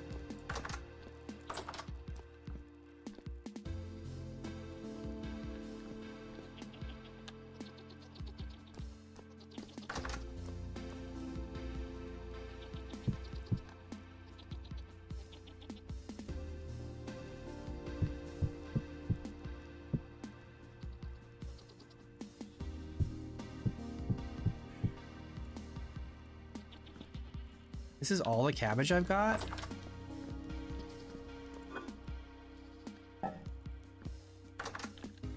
I accidentally chopped some of my unfinished flax crop.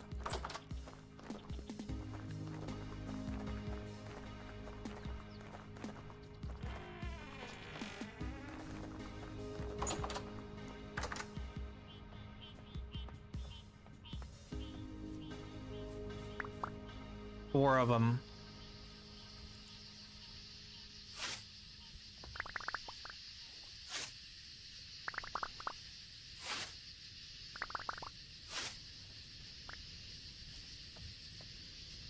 Oh well, it's only 4. It's okay. We can recover from this. I'm pretty sure we can recover from this.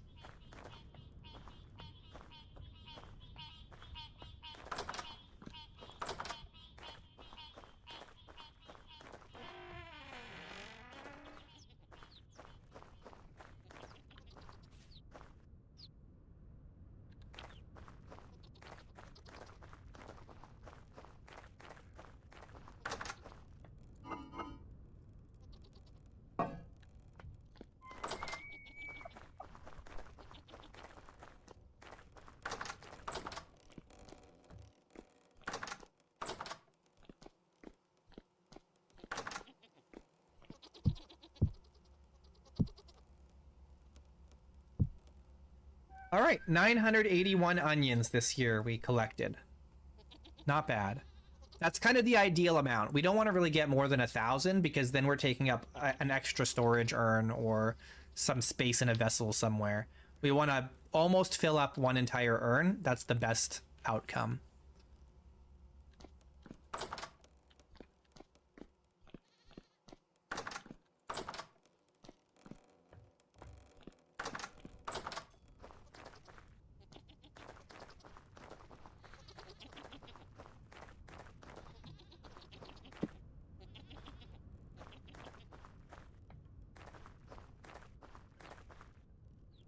Okay, cool. So now we're just waiting for more crops to finish growing. The rest of the cabbage will be done in a day or two. And then in less than a month, we should have, well, I don't know. It might be another month. And then all of our grain should be done. This should be all done in a few days.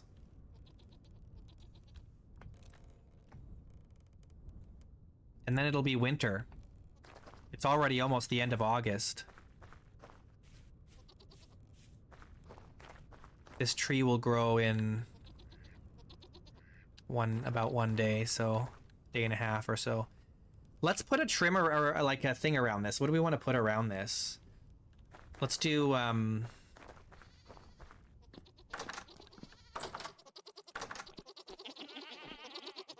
limestone rock. I need a bunch of these.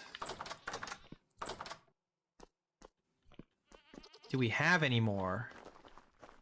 I do. Good.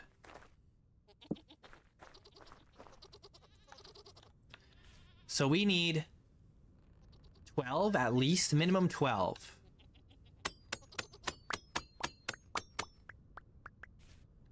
Depends on if we want to do the corners.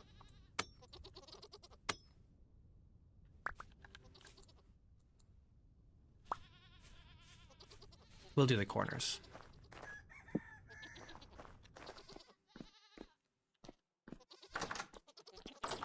I don't have any cheese on the go, do I? No. Okay, good.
I have no food on me.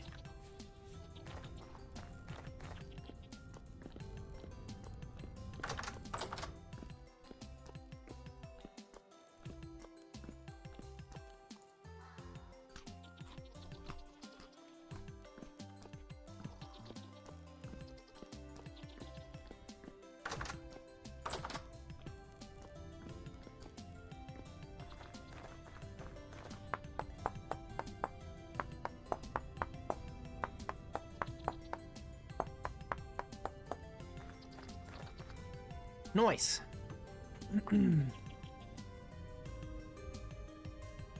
Now what do we want to do here with this?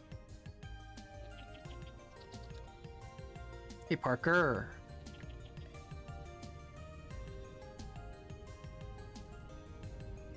I need, hang on. I need to look up something. We need a nice, like, design to put in here, right? I have somewhere Where did I put that?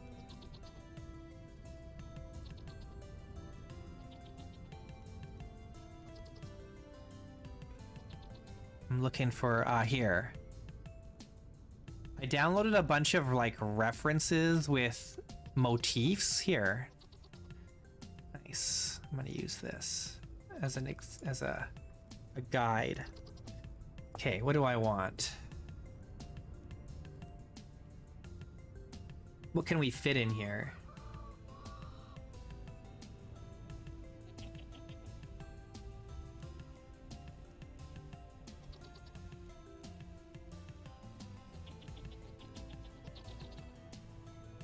I'm looking, hold on. I was thinking about some seating.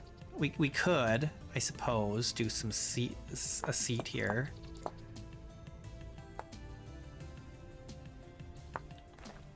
Ah, dang it.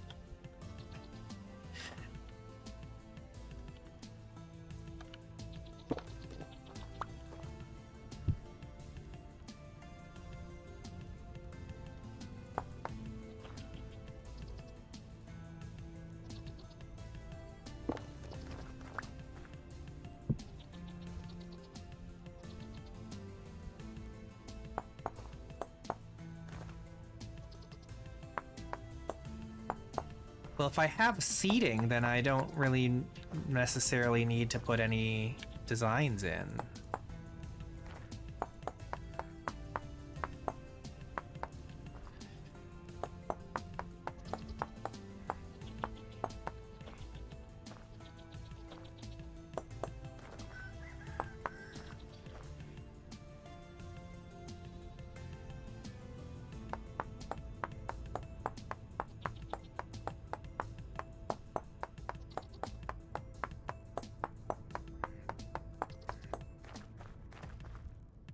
Not a very nice view.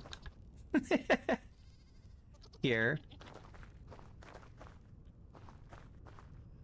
We can put some benches on the other sides too. Maybe I take this bench out, we just put one here and that's it. That might be better.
Oops.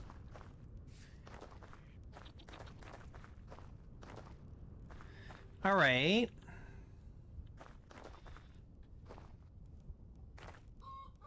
Now I've got this little section here. I could put a design in here, I suppose, but I don't know if I have a good design to put in there.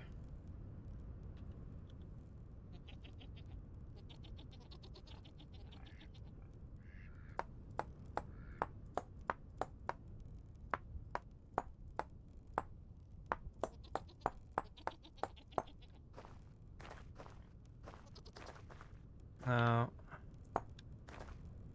that. That's a little better.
We could put like wood on here and on the arms, but I think it's fine like this though.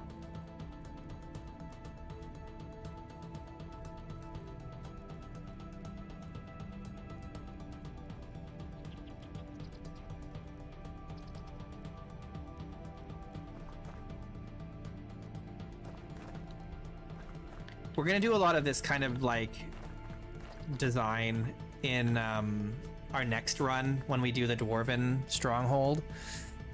I'm gonna do a lot of like mixing of different kinds of stone, like different stone colors to make patterns to decorate our underground strongholds. I feel like I should put a bench on the back here, even though it's not really the ideal place for it.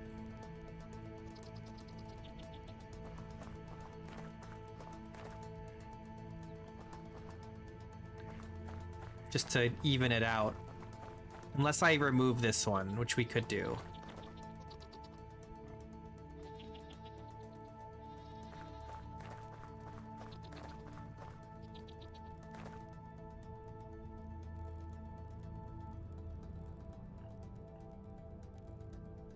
No, well, this run will either end when we die, or it'll end when 122 comes out.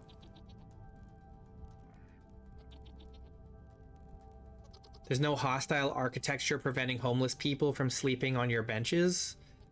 Yes, well, I'm not of that political persuasion, so I'm not too concerned about it.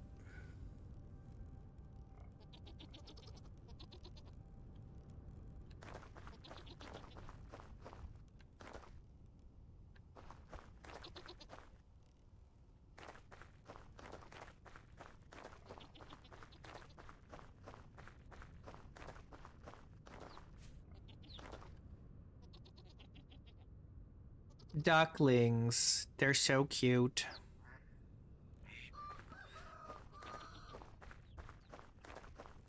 Yeah, we beat all the story quests or whatever. We've done both chapters and we have not died, so we're doing great.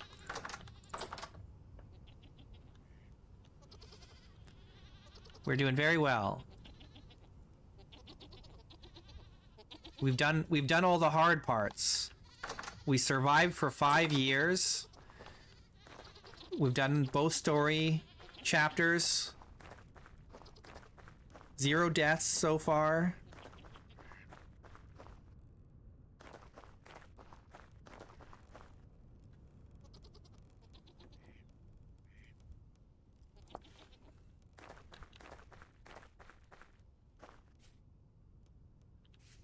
I want this tree to mature so we have a nice big crimson oak in the middle of town, the middle of the settlement.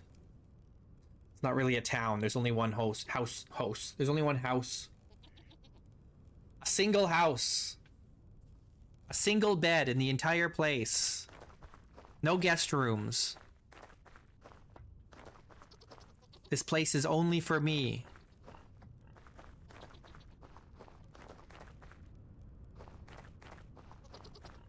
No visitors allowed.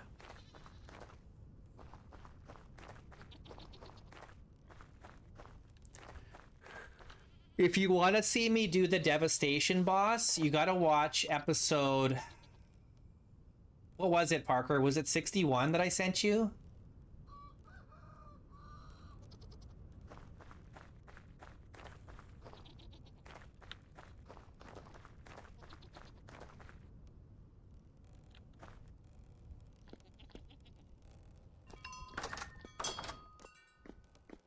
I think it was 61. I'm not sure.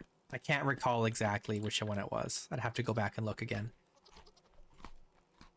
I can actually, hang on. I can just look at my chat history with Parker. Because I sent it to him to watch a while back. 67. 67 is the episode I do the devastation.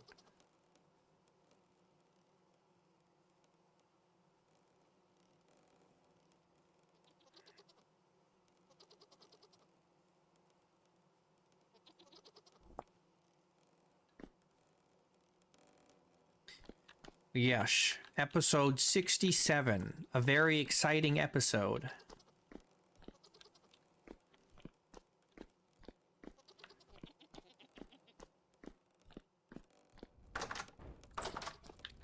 Now, I'm running out of things to do in this world. So what do we do? Do we start another base? Maybe we go work on Fort Loon? I'm impatiently waiting for the drop of 122 now. I'm almost tempted to say we what do you call it? We wind down Wisteria and we do a short challenge run while we wait for 122 or something. I don't know. What do you guys think?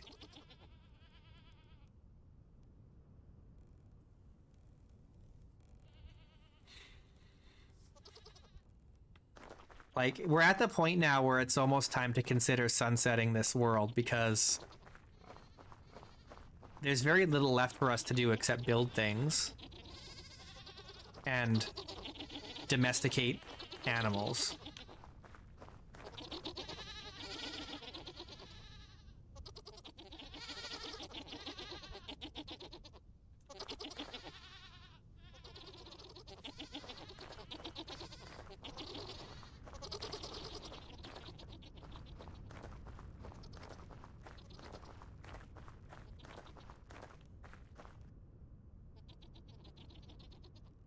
We've made all the booze.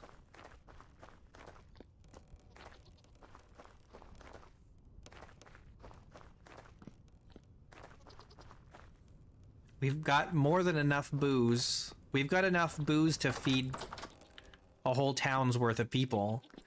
Because we've got 636 liters of cranberry wine in this ton alone. Plus we have 1, 2, 3, 4, 5, 6, 7, 8, like 900 more liters in here. And then we've got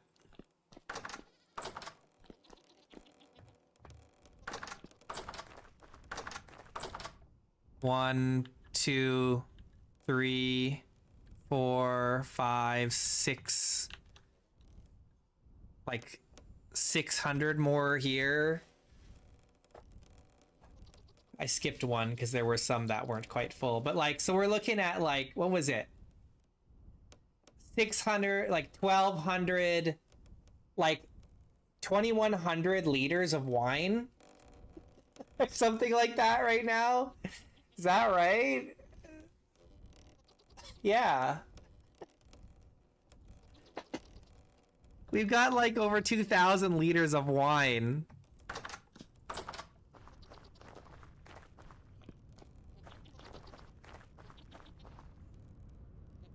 Oh my gosh.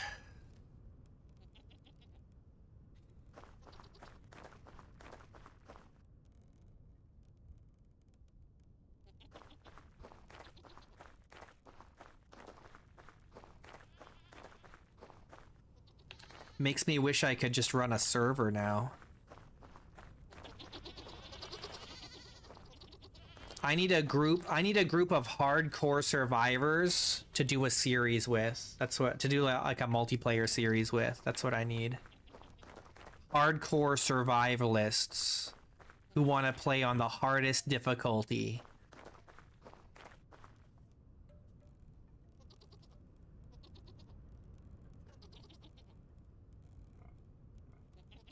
All right, let's go to bed. It's after 9 o'clock.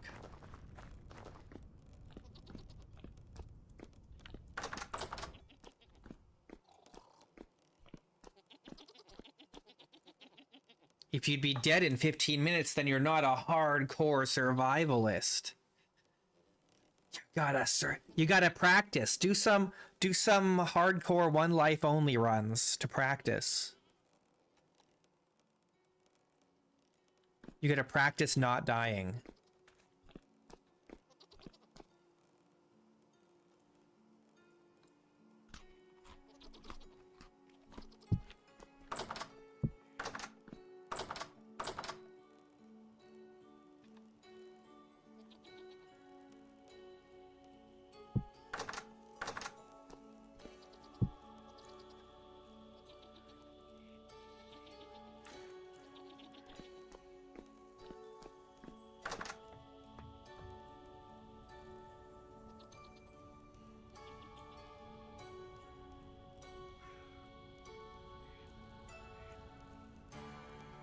We've got more fruit ripe now.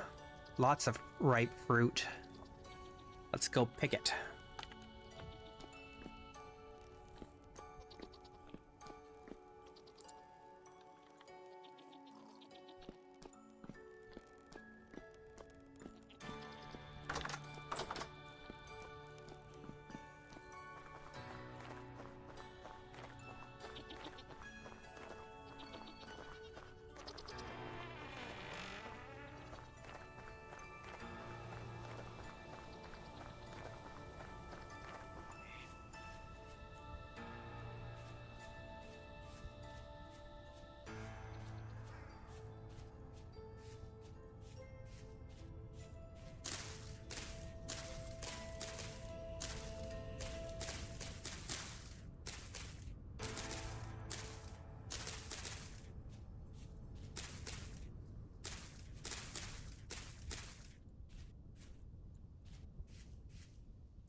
Hey, Erot.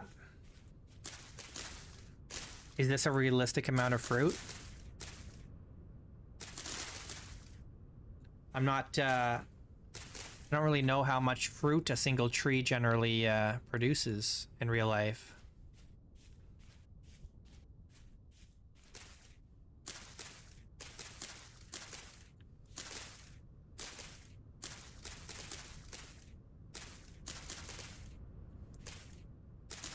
I should put a fence around this so that wolves don't wander in and kill me when I'm picking.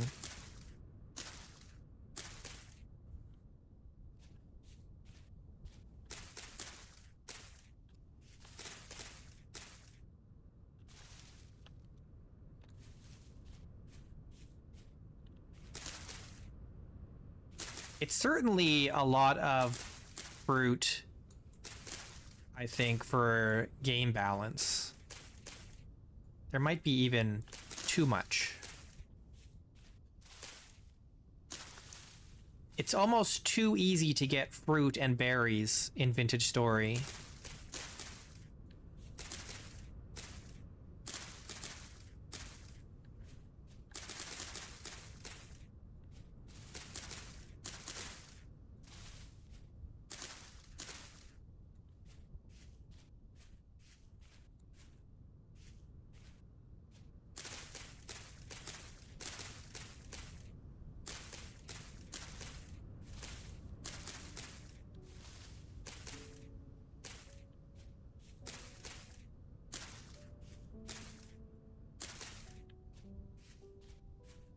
Okay. And there's still more trees that are going to produce fruit still. All these yellow apple trees haven't ripened yet.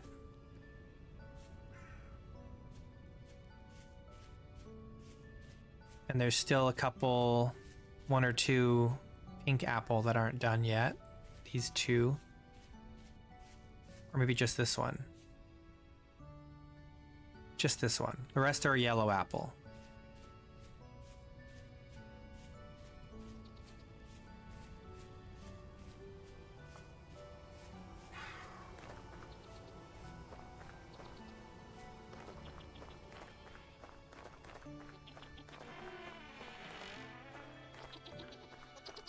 Look at all this fruit. And we could still get more fruit if we wanted, because there's lots of fruit trees around that we could go collect from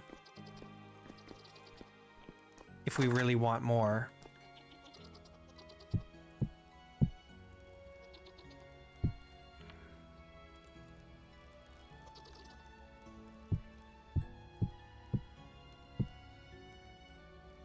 And we could, you know, there's 622 pears here and almost 500 pink apples.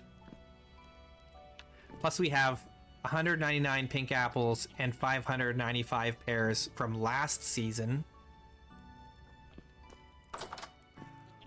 And then we still have 900 pink apples and 495 pears from the season before that. And we've got these yellow apples from last season. I don't think we need more fruit. I don't think we need to go collecting more wild fruit. I think we're good.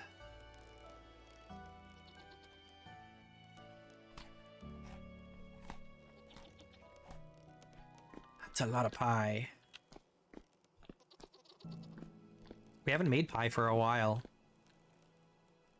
Just so much more convenient to use these crocs and make meals, because especially with this novelty mod, you want a variety of different things, and pies don't give you variety. They give you a lot of one thing.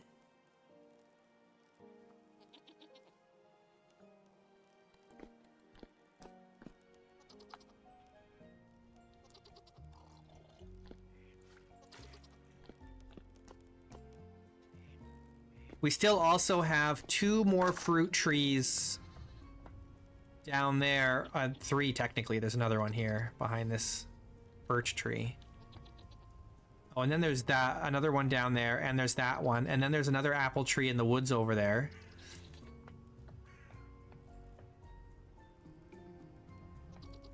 I don't like apple pie. I know I'm unpopular opinion here. I don't think baked apples are very good. I don't like baked apples. I like fresh apple. A baked apple? Nah. Not for me.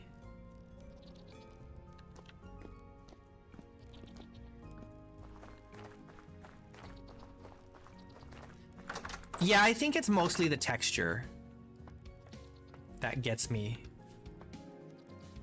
for baked apples.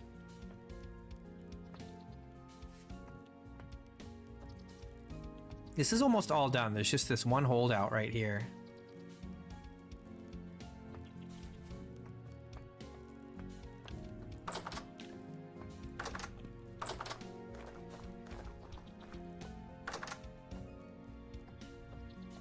This looks like it's all done. All right, let's collect this.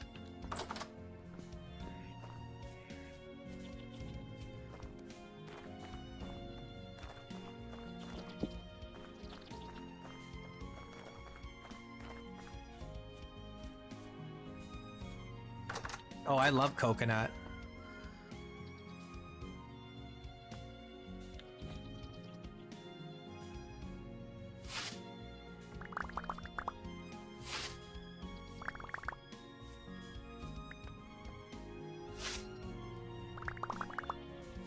Though I don't like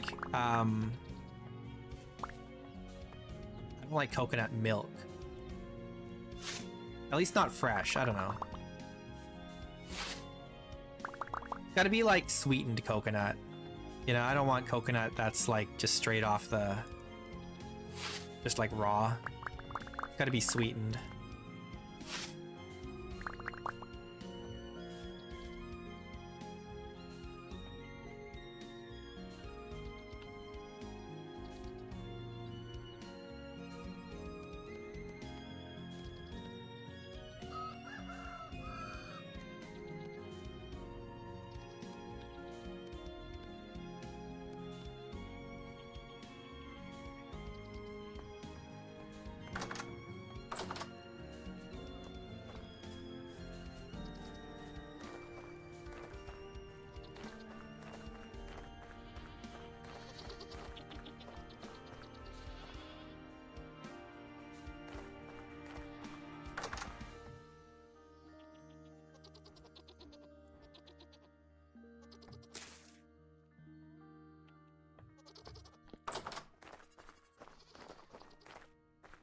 I need that spinning wheel mod for my next world.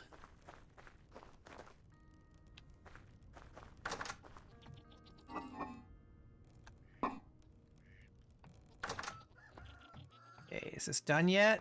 No. Come on, man. You're holding everybody up. Maybe I just collect all the rest of it. Get that one later.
Okay, what we need to do now is see what we have for tin bronze. We only have 2 ingots.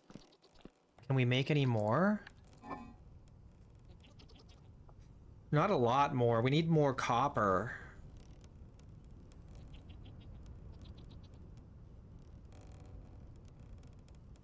Let's see how much we can make.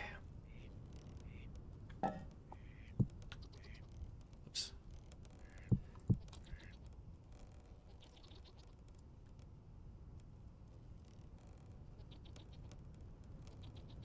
Oh, is this too much?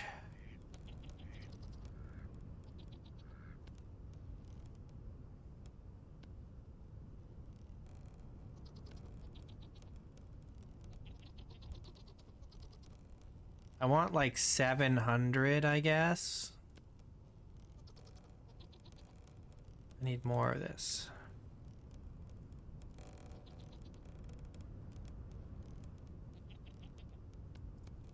Yeah, I need 12. Okay.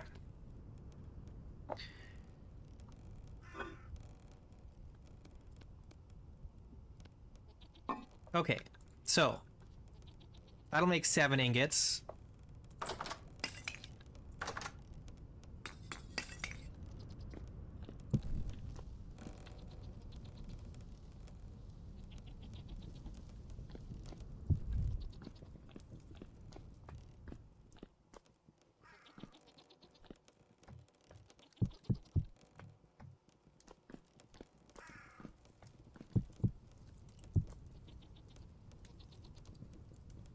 Let's do it like this.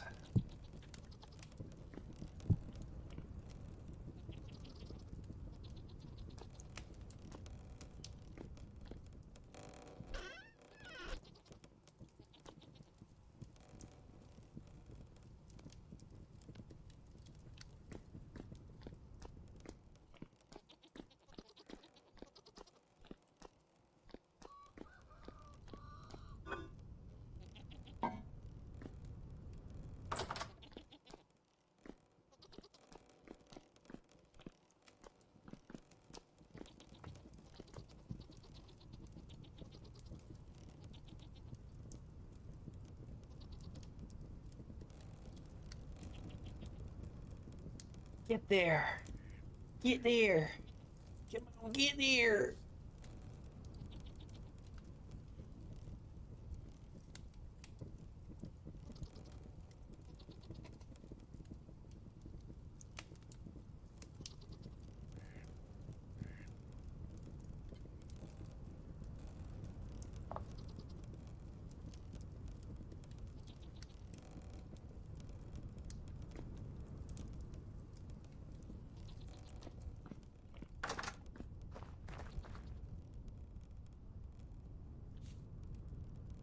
We got another fruit tree ready here.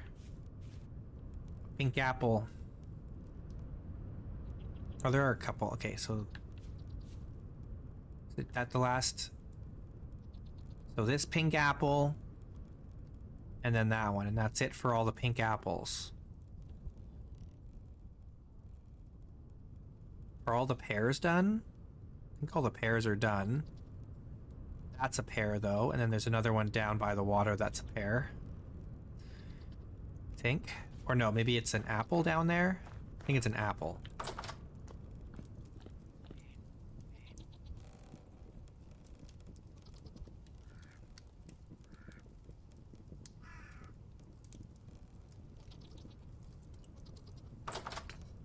I need one more in here. Just to be safe.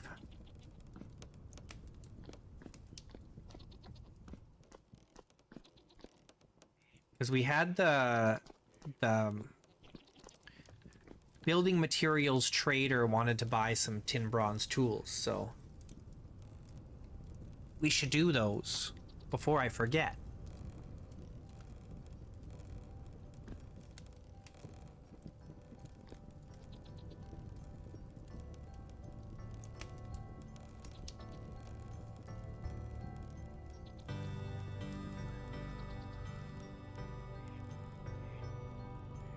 Brown, brown, brown, brown.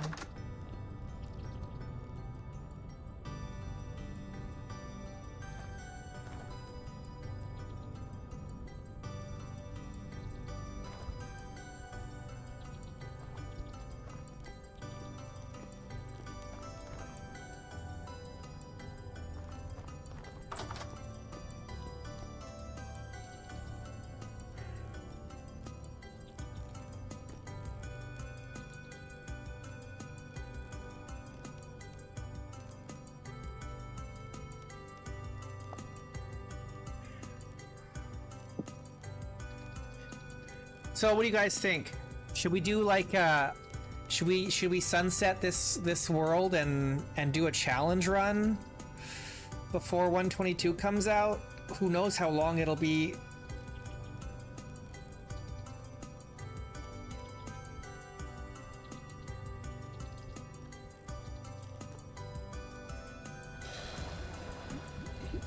Or should we just come up with some new projects here?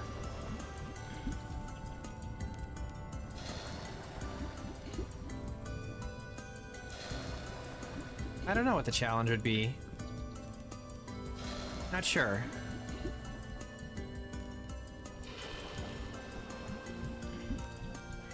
Could do like a Snowball Earth challenge. Those are pretty popular.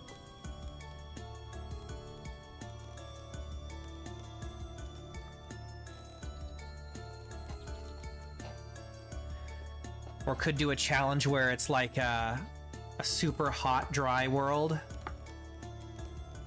That becomes a challenge because of hydrate or dihydrate.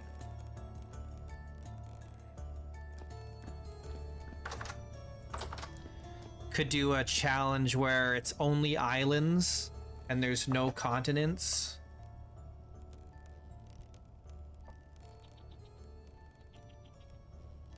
Could do a challenge where the size of the map is limited to a really small area.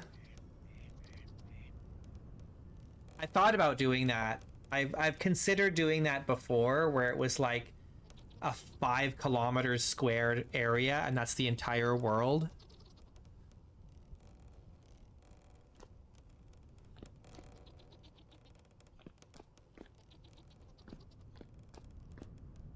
I have toyed with that idea.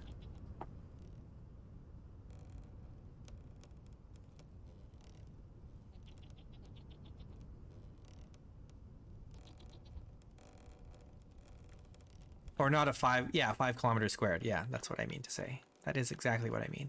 A 5 by 5 kilometer map.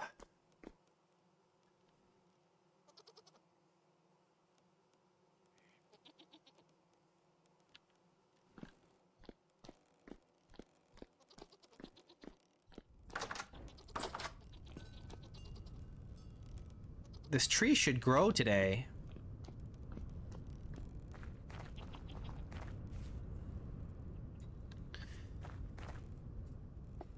It's like Half-Life 3 soon. No, I don't know. I'm not sure. So I have a theory that it should be soon, but the theory is completely unsubstantiated. It's circumstantial. So my theory, because Tyrant has stated about a month and a half ago that the public server was going to get wiped. It was going to get a brand new fresh start. The world was going to get started over. And so I have a theory that they're going to wipe that server shortly after their planned release date for 1.22, or at least once they start doing the release candidates. And so I think, oh, there it is. It grew. Not as big as I would have liked, but it'll be fine. What do you guys think? We could tear it down and plant a new one and hope for a bigger one, but it probably won't grow before winter. So anyway, yeah, my theory is that we should get 122 in some fashion before the public server wipe. However, that may not be the case. I don't know. They could be completely separate and not related time frames. So I don't know. That's my guess. So it should be within the next couple weeks we should start seeing release candidates. If that's the case. If that's not the case, then it could be several months still before 122. We don't know. We don't know.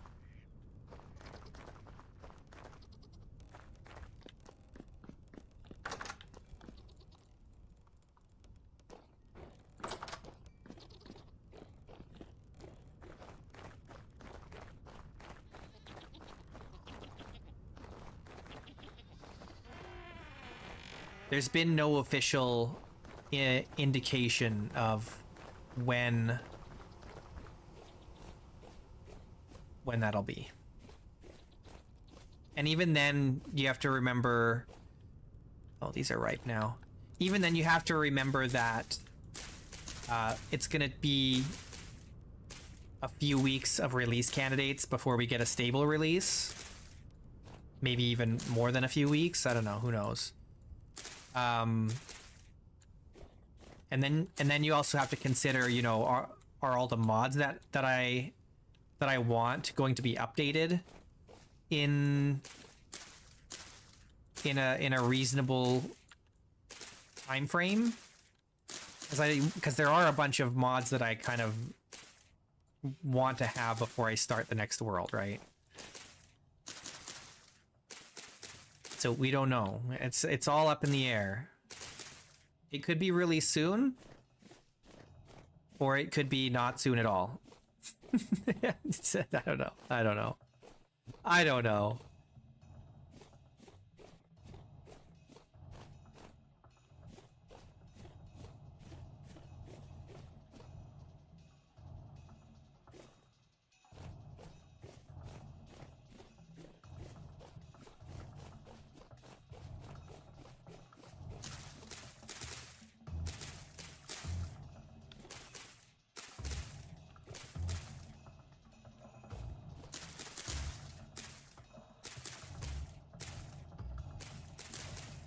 Would be nice if it was sooner rather than later. You know, I'm ready for the next world.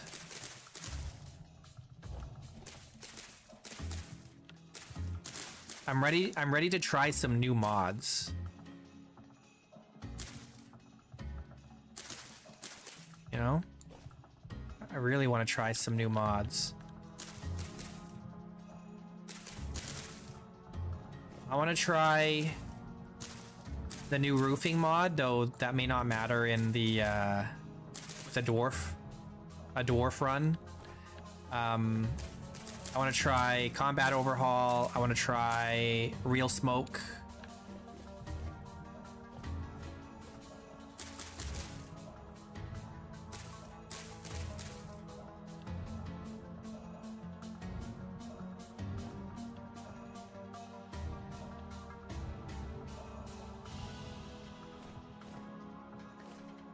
Yeah, we could do a shorter world, a little challenge world.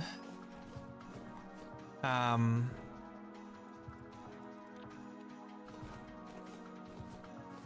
just gotta make sure I'm happy with Wisteria before I end, you know? Oh, this is ripe. Okay, this is yellow apple. Thought this was a pink apple, but it's not. It's yellow.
Okay, I think we got it all. Or most of it anyway.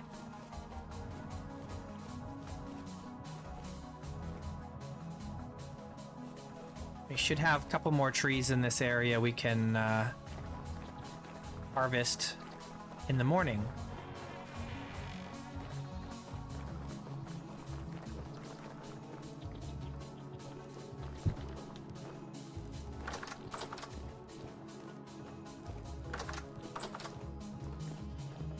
Alright, where am I going to store yellow apple? Here?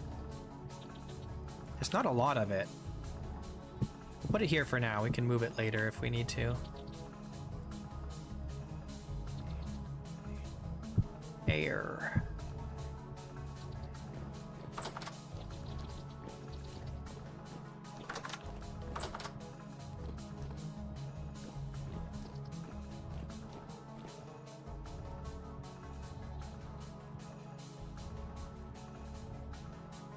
Maybe we should do a micro world run where it's like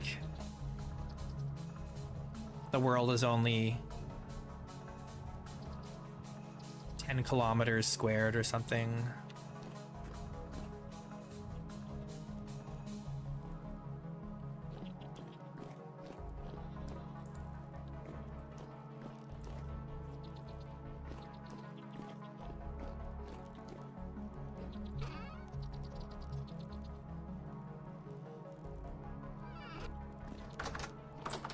The only problem with those, with a like a micro world run, is that you could easily just get hard stopped by, you know, not having any copper or tin or anything like that in that small space, and then you're stuck in like the Stone Age forever.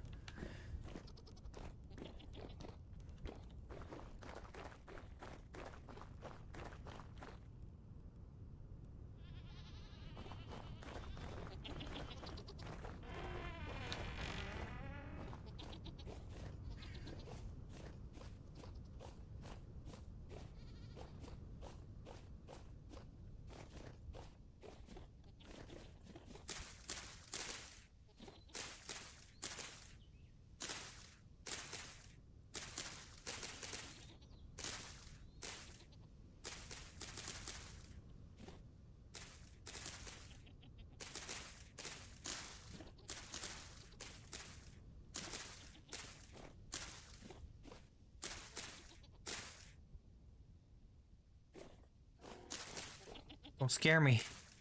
The bear scared me.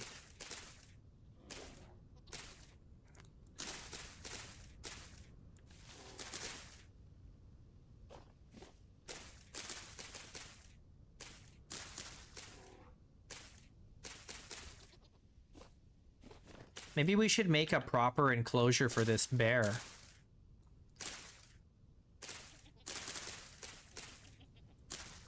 A proper cage for it instead of a pit.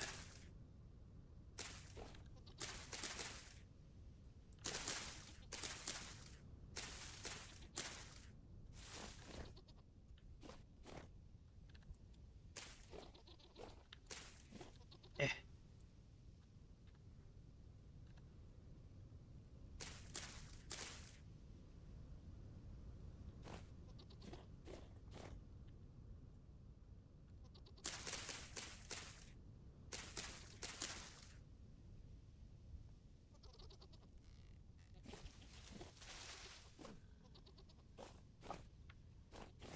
Hey.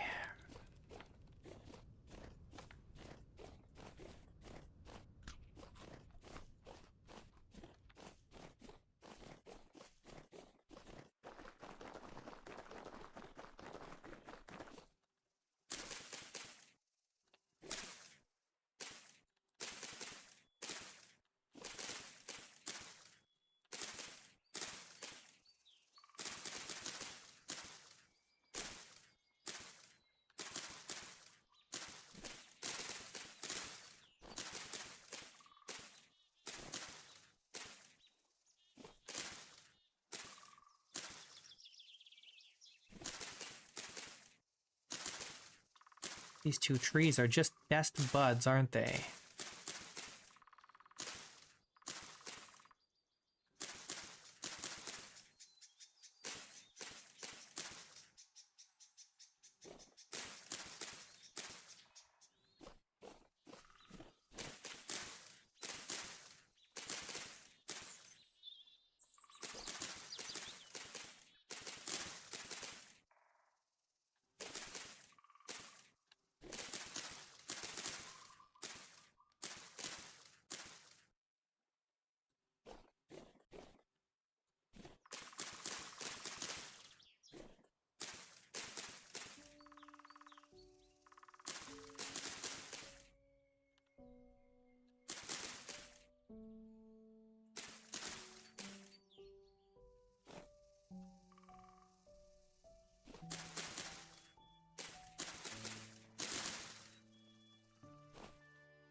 Okay, that's pretty good.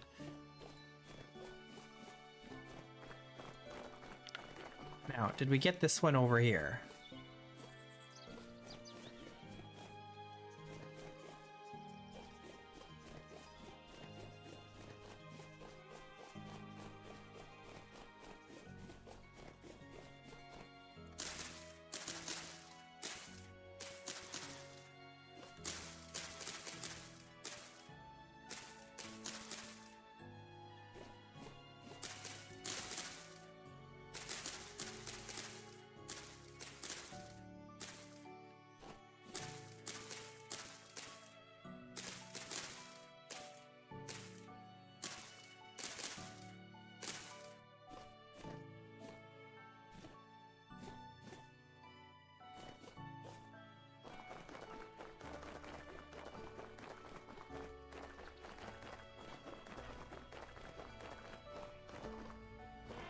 You know, it would be really funny if you had a base that had like a moat around it, but the moat is just a pit that goes all the way around the base filled with bears.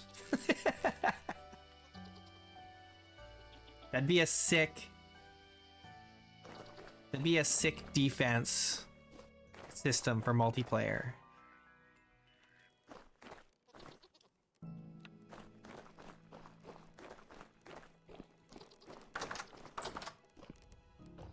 The bear pit.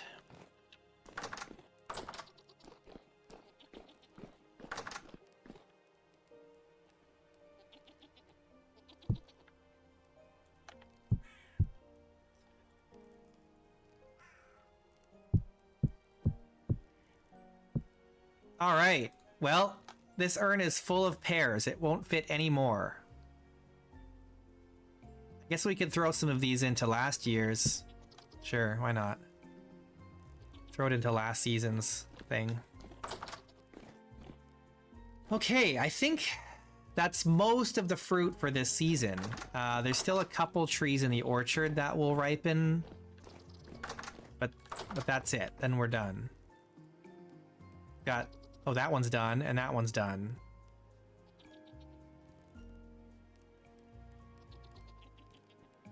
Oh, and this one is done. Oh, geez. Okay, we have a lot more still. Jeez. Oh my gosh. Oh, so much.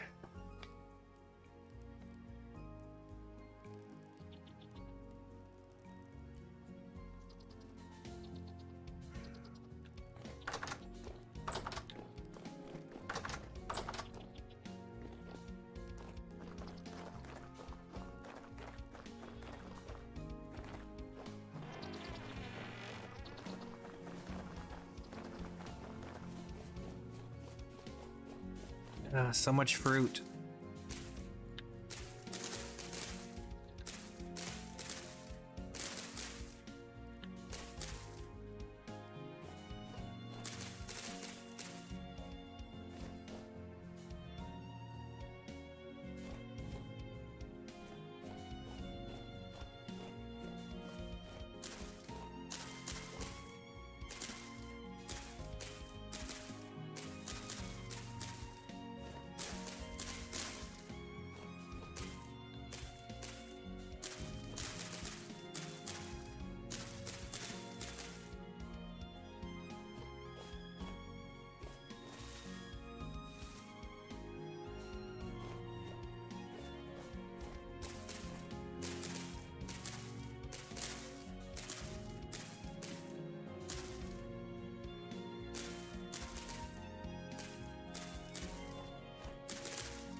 I think I'm only going to do a challenge run if I can come up with a good challenge. This is still like 4 days away from fruiting, or from being ripe.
I guess I should start making a mod list for my next run, eh?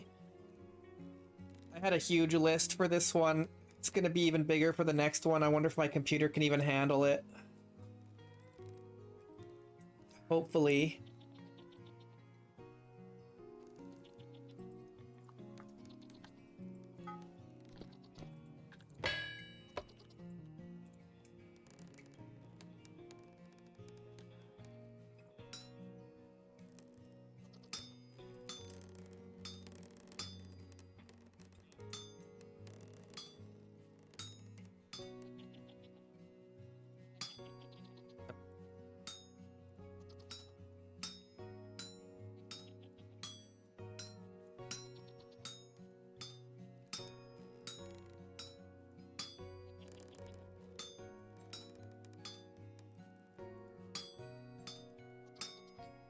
Oh no, alternatively, I could go back and keep working on that creative town I was building before we started this run.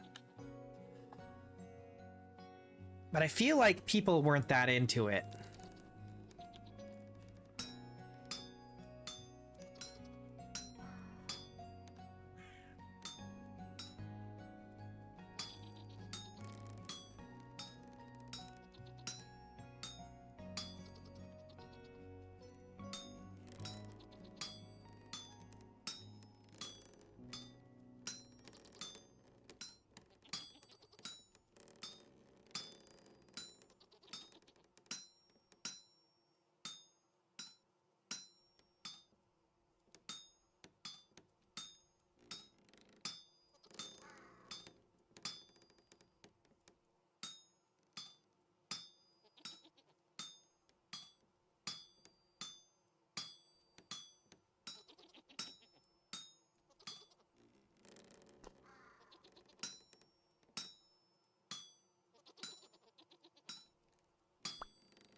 All right, cool.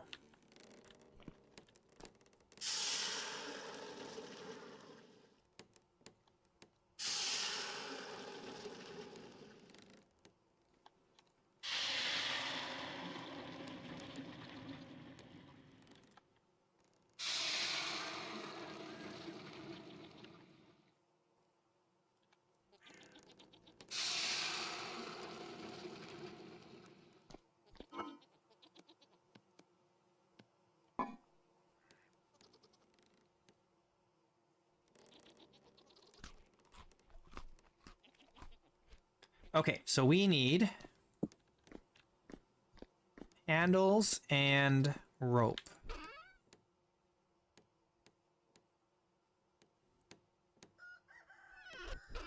I have no rope in here at all. Where is all my rope? I feel like I should have a bunch somewhere.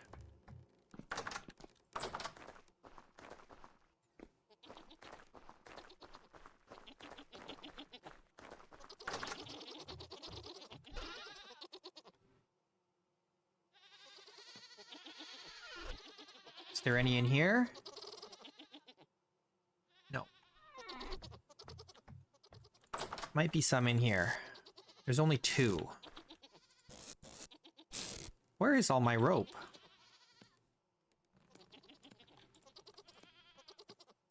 I must have used it all. Unless there's some up here. There is. Look at that.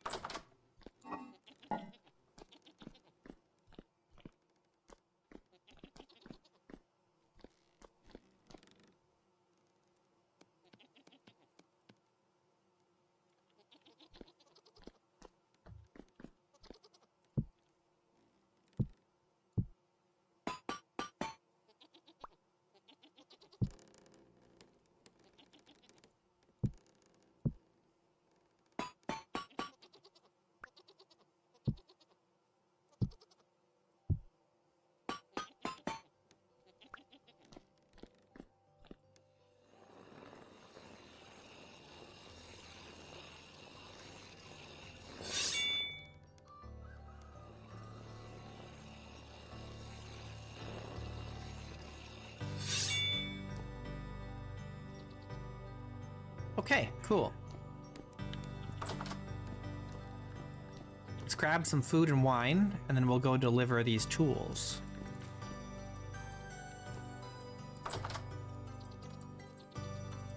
I need grain.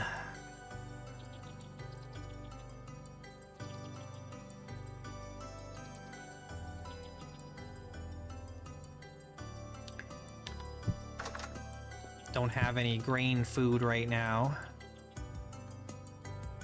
We'll just have to do this. We'll make some porridge when we get back, I guess.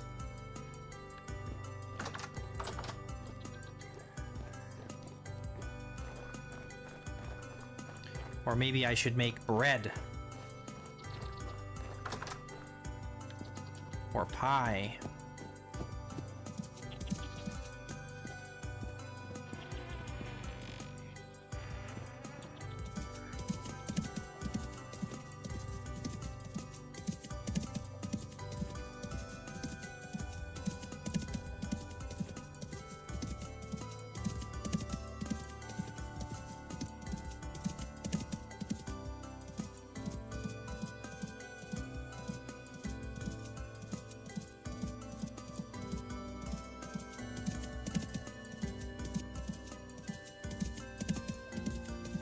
Hey, Expertim.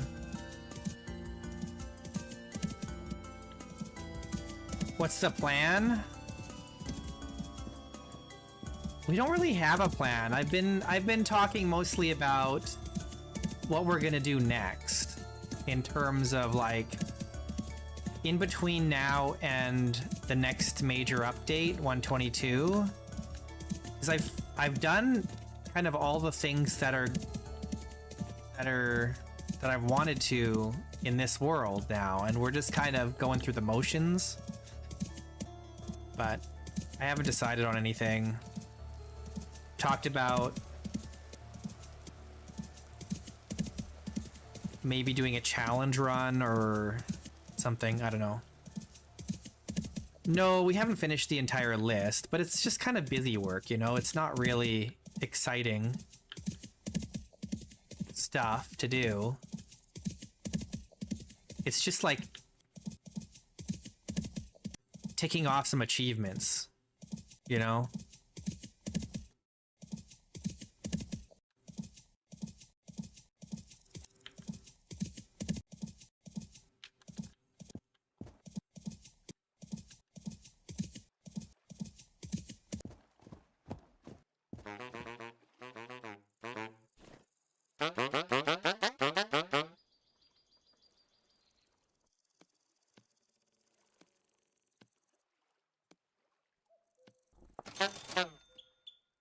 Okay, we got some money.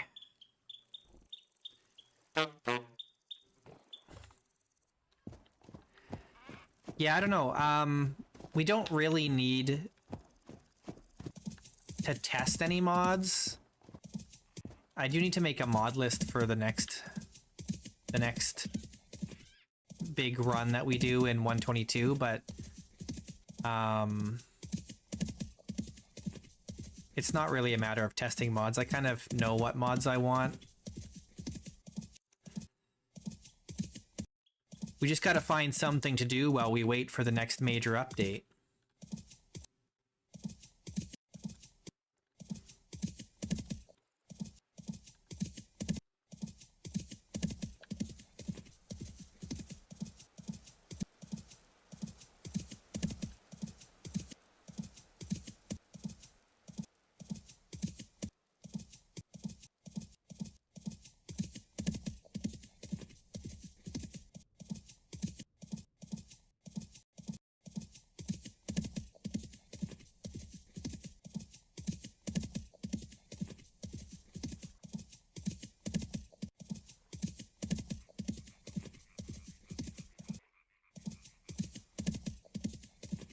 Yeah, I've thought about that too. You know, do a maybe not an Arctic run, because I feel like the Arctic runs are boring, because it's always just like it's just the same biome all the time, and you just live off of the Arctic survival vessels, which feel kind of cheaty to me, because it's just like, here's just some free things that you need to survive in the cold, you know? I wouldn't do an Arctic run. I might do a snowball Earth run, or like a desert, like arid kind of Earth run, or whatever you want to call it. Those I'd seriously consider either of those, or a world that's only islands, or I don't know, something like that. We could do the archipelago run, and it's only islands, no continents. Yeah, so the thirst mod, it does consider the temperature. What happens when you get like really hot is you get thirsty faster. Hey, Sierra. So when I'm like digging around or exploring caves deep underground, it gets really hot. It gets down to like 45 degrees. I get thirsty really fast. I burn through my wine like really fast when I'm down there. And it would just be like that everywhere. It would just be like that all the time. I'd just be constantly thirsty. So it could be an interesting challenge, especially if I don't have the ability to like move water source blocks around, which would be the case, right? Then you got to really like think about where's the water, you know, how far can you go without dying of thirst, that kind of thing. We could do that.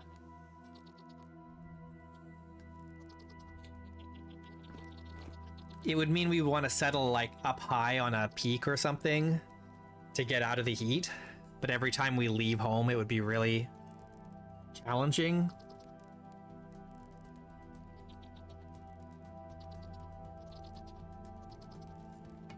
And mining underground would be super deadly because it gets so hot underground. So that's an option.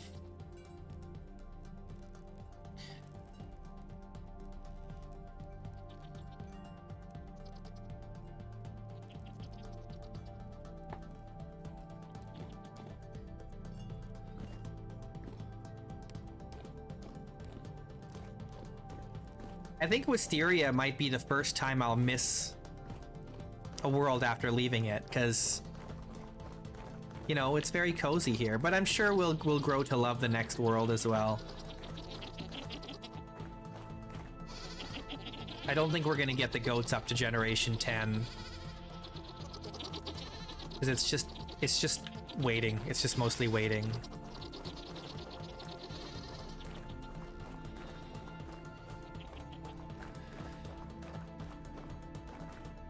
We just need more to do.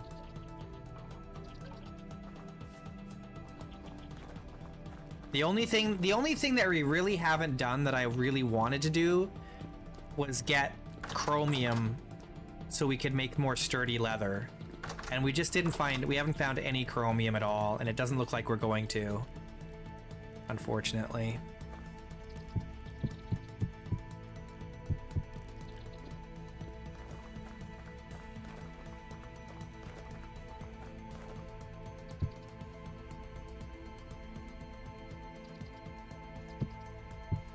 Why does this... Oh, that's a aged crate, that's why.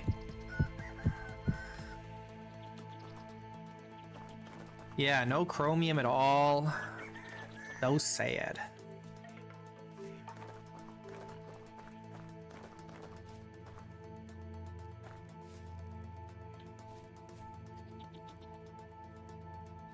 I guess the one thing I do need to do for sure before we end this world is I need to do the stained glass windows in the library. Should move all the books over too into the library. I don't think I'm gonna read the books because I just don't have the patience to sit and read all the books.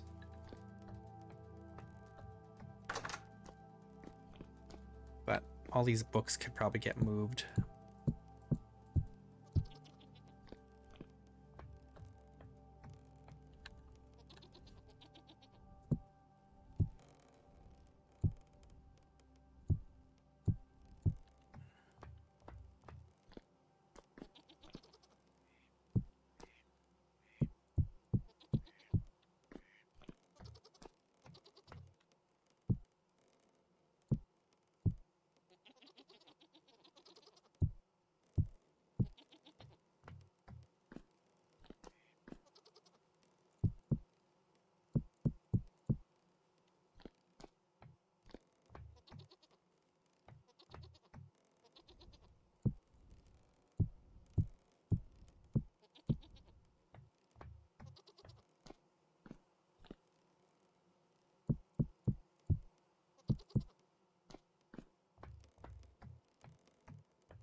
Oh yeah, I was gonna do pillars here.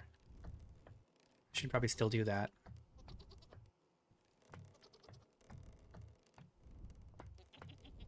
I need oak, I think. Let's do oak. Well, do we want oak? Maybe I'll do birch. Let's do birch. I need... what do I need? 2, 3, 4. I need 5. I need 10. I need 20. I need 20. It does, yeah. The glider does work. Yeah, you can use it repeatedly. It's kind of like the elytra from Minecraft. But because I'm playing hardcore, I don't want to accidentally murder myself by crashing it, which is a very high likelihood. It's very easy to die using it. Very easy.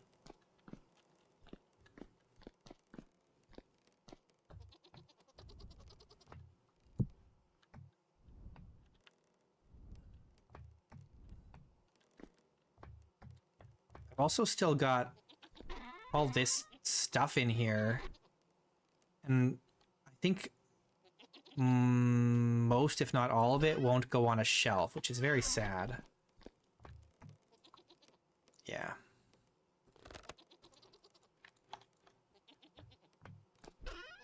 So, I don't know where I'm going to put this stuff.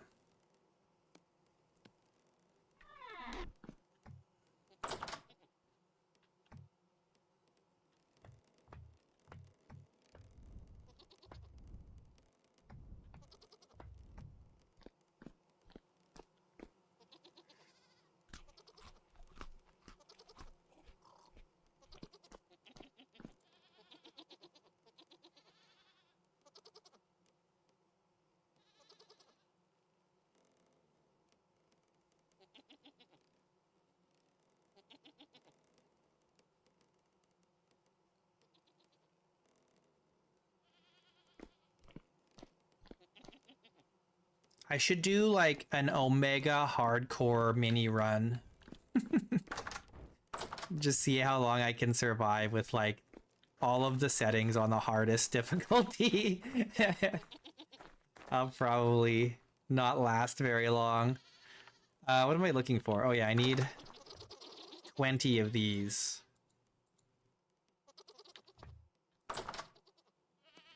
And they all need to be debarked.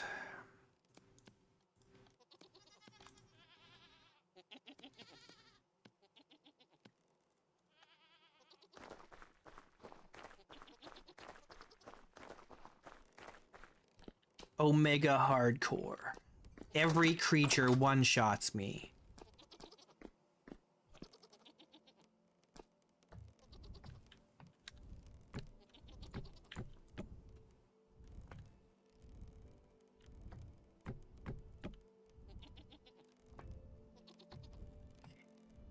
I need to...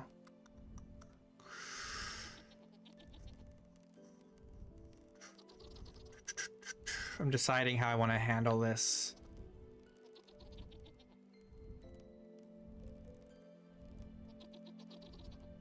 Because I need to,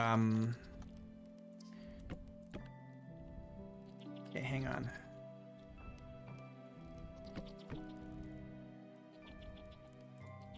These all need to be chiseled.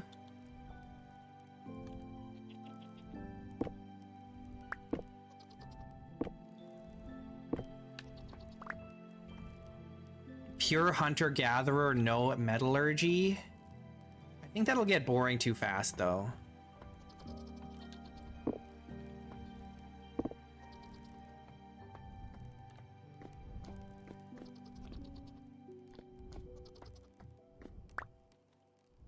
I guess I didn't really need to do it this way, but it's fine.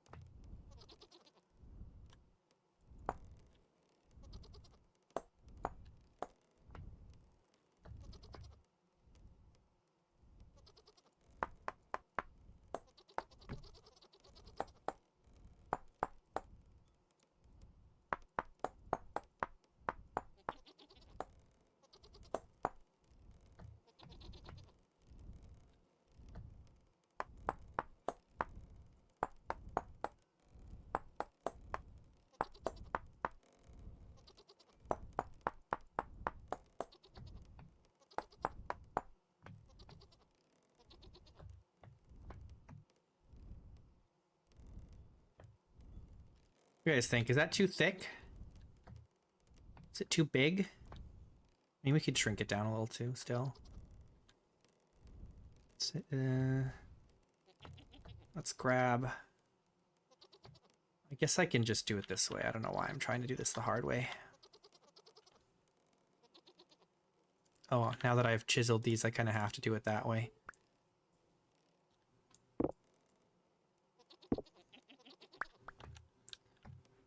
That's okay.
What do you guys think? Is that a W or an L?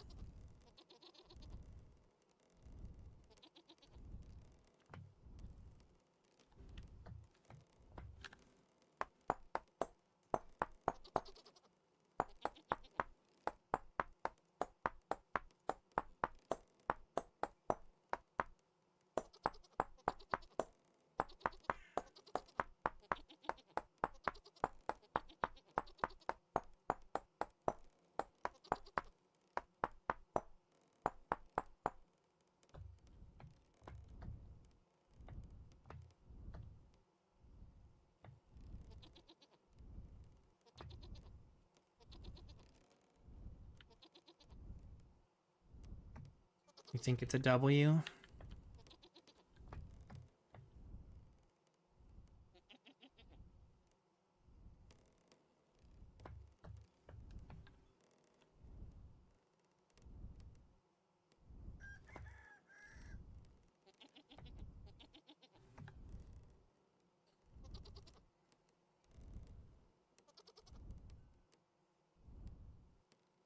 Hmm.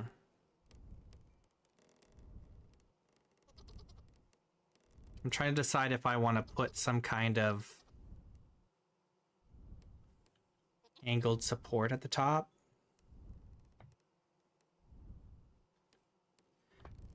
There's no point in putting more bookshelves because I don't have enough books or knickknacks to fill them up, and it'll just look empty.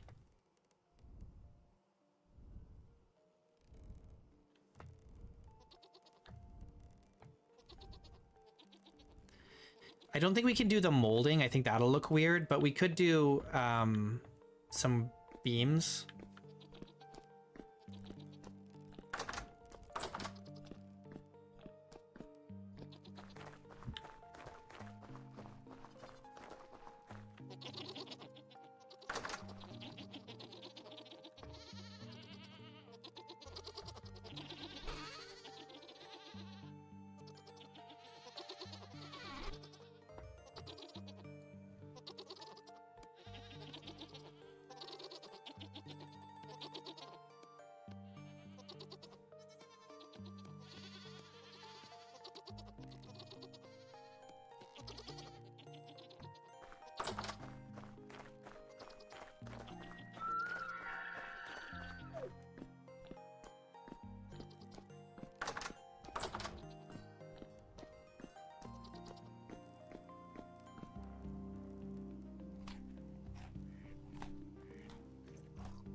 I don't like that it's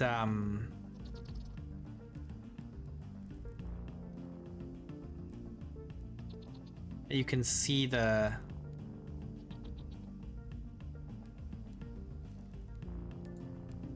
I don't like that you can see this little underneath section here. That doesn't look good to me. That looks bad.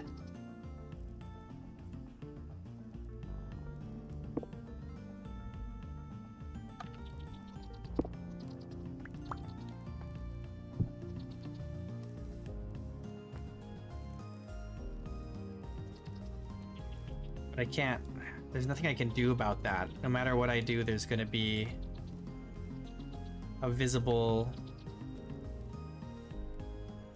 kind of weirdness there.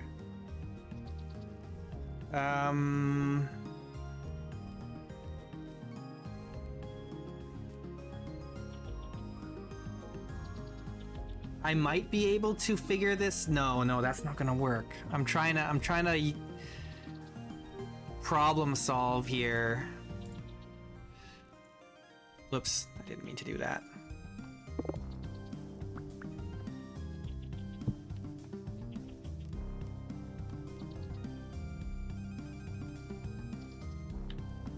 Like, it's just not, it just doesn't work. I wish that it did, but it doesn't work.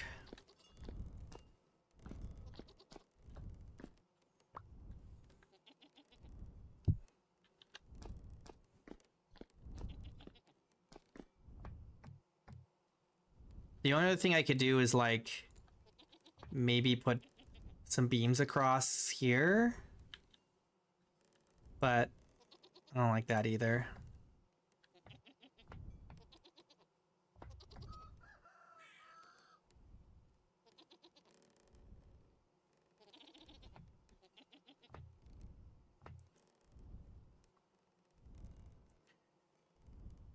I'm thinking, I'm trying to... It's not gonna work. I think this is just the best it's gonna get. I don't have a good solution otherwise.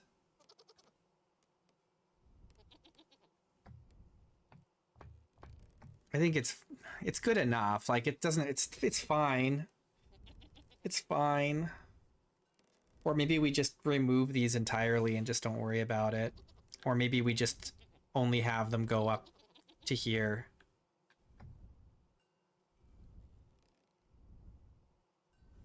I think a cross brace will look strange, won't it?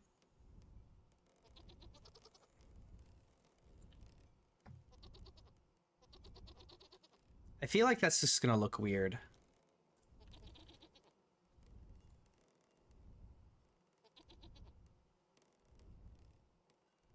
Yeah, I don't like that. I don't want to do that.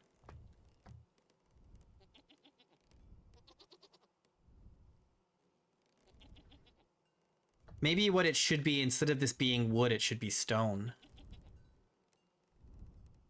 But that'll be kind of out of place with the rest of this.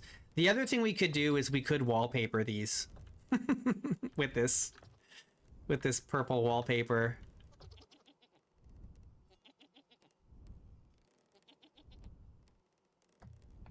But that would cost a bunch because we'd have to do 1, 2, 3, 4, 5, 6, 7, 8, 9, 10, 11, 12, 13, 14, 15, 16, 17, 18, 19, 20, 21, 26 wallpapers for each side.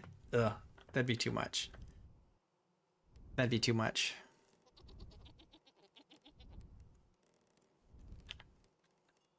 We'd have to go buy 2 more sets of this wallpaper, which we could do, but I really don't want to. It would only cost us 10 gears. We can afford it, but we don't know if it'll look good.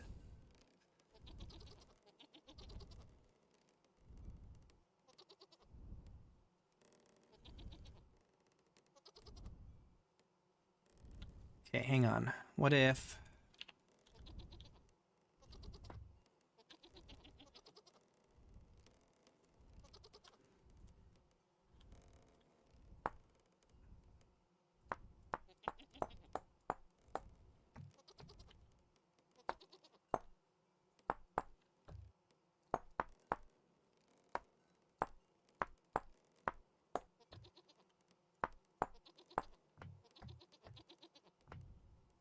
I think that's good.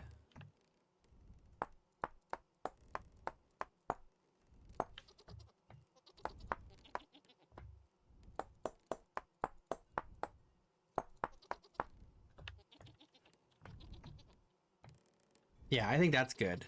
Yeah, that's good. Let's do that. I'm happy with that. That looks much better.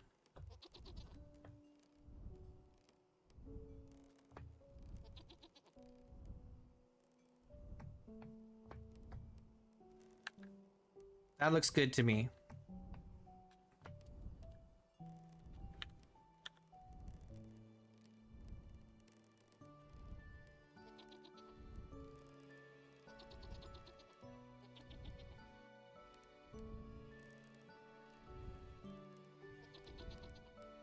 I think we need some more paintings and stuff.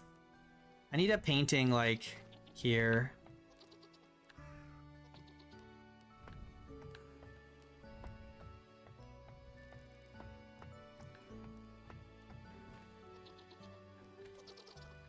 hate that there's little holes here. There's little gaps in the windows. Ew.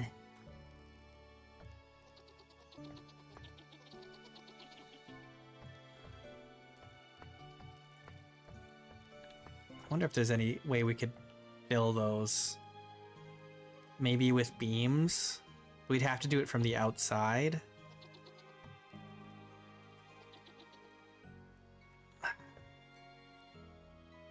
What would it look like? I think you could. Maybe? Let's try. It's not really that noticeable. Like, it's not a big deal that there's a little tiny gap there. You don't notice it unless you're looking right at it, you know? From the inside. On the outside, you don't see it at all. I only have 7 of these, which is not enough. No, it isn't. It is enough. Yeah, 7 is enough.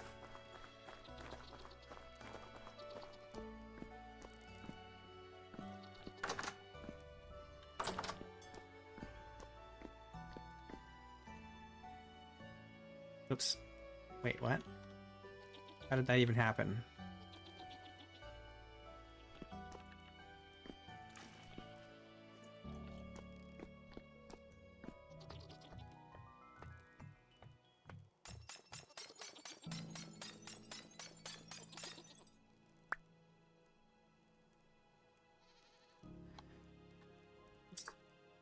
Okay, so if we do...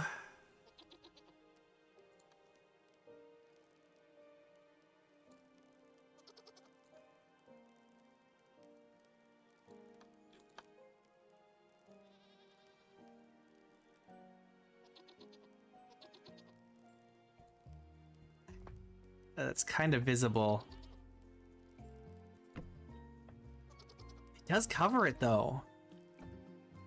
Oh, not quite. There's still a little, there's still a gap. Oh man.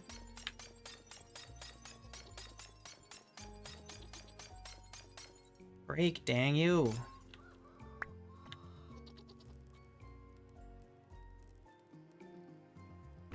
Okay, now I can't get this. What are you attached to? Oh no. It's way out there.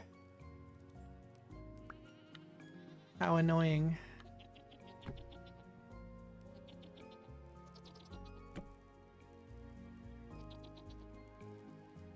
Wait. Why do I have an extra one? Oh god, what's going on? Why don't these line up anymore?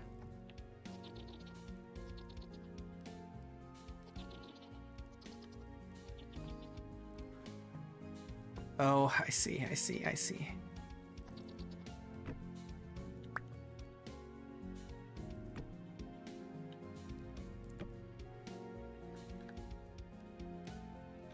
Oh, I see. Okay, there we go. Yeah, I don't know. It's not really that big of a deal. It's fine. I'm not gonna worry about it.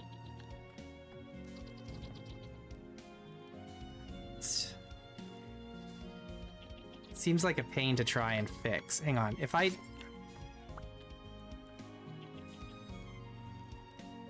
don't want to fall and die.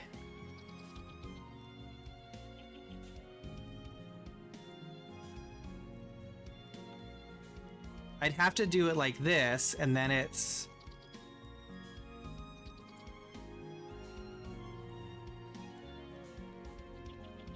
It covers up part of the window. I don't like that.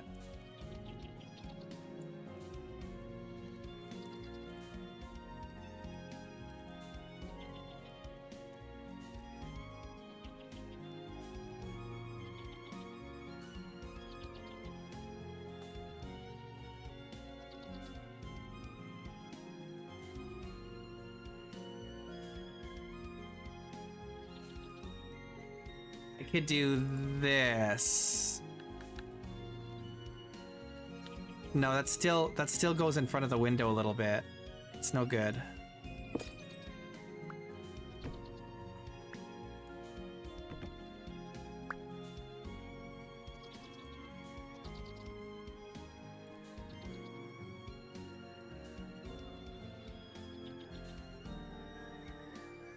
It's so specific.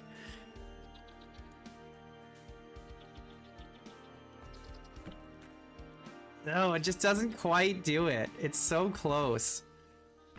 Dang.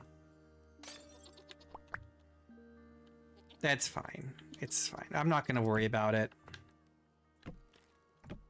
It's not a big enough issue to worry about, I think.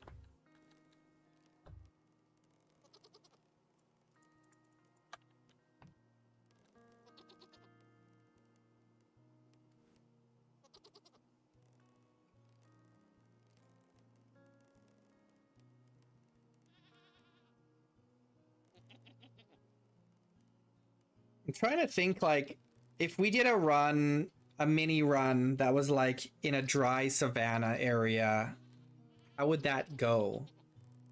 Food is so scarce in the savanna. That's the problem. It's so scarce. I think we would just die. You know?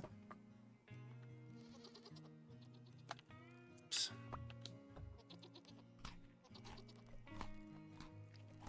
I'm thinking like there's some deer and hyenas, and that's pretty much it. That's all there is. There's no berry bushes. Maybe there's fruit trees, but they don't produce any fruit in the first year, so that doesn't help. And then if you're really lucky, maybe you can find some fish, but there's not very many fish. How would you survive? There's nothing that's like egg laying. You'd just be eating termites. Maybe rice, if you can find rice, but it takes me a whole summer, like a whole summer to grow anything. Now, the upside is you can grow things all year round, but we would be dead long before our first crop came in, right? So what would we be eating? Hyena meat the whole time? Sun bears? Like, what would we eat? How would that run go? I don't know. I'd almost rather do a snowball earth run.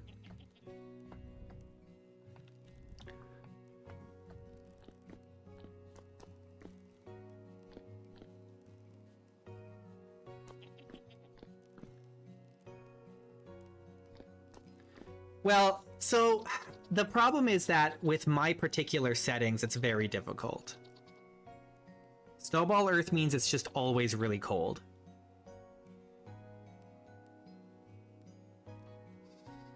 It would be nice, yeah. The hot areas are not as fleshed out as the temperate areas.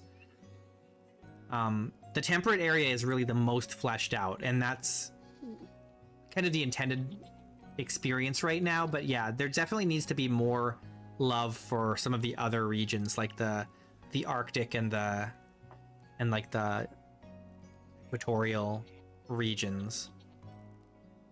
The temperate and like warm areas are kind of the areas that are fleshed out right now. There is a bunch of animal mods, and there's probably some that add some animals to that air, to like the warm climate areas, but I don't know what you would. I don't know how you would survive with my particular settings with that, because there's just not enough forageable food. Especially in a savanna. Savannas are really desolate.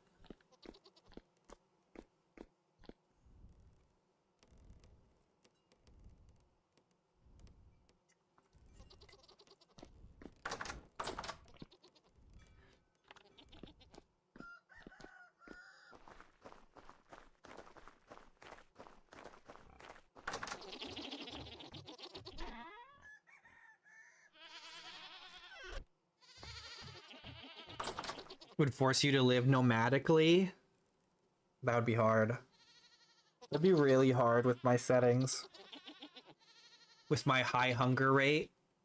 Mostly with the high hunger rate. That's the main thing. The high hunger rate makes survival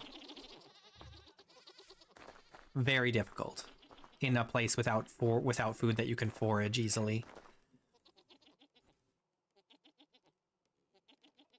Gazelles give a lot of red meat. Yeah, if you can find them and hunt them, they're pretty skittish. They're hard to hunt. And they have small hitboxes too. Because you also have to bear in mind that for me, the way I play, in order to get any decent amount of harvest from anything, I need a butchering table and hooks. And preferably even a cleaver. And before that, we get a really, really severely reduced amount of meat from anything we kill.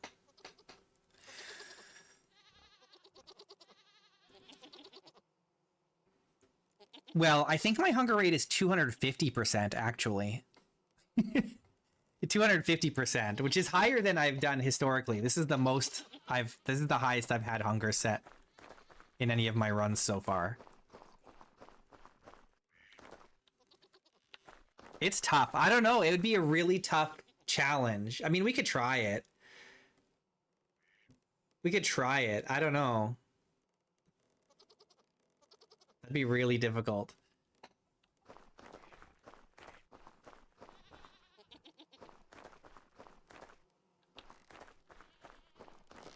I suppose there's no harm in trying, but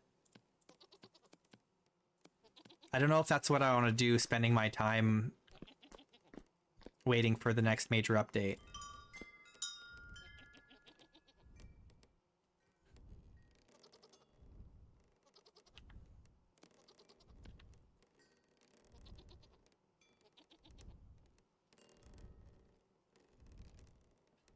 Looks like a lot of our spelt and rye is almost fully ready here.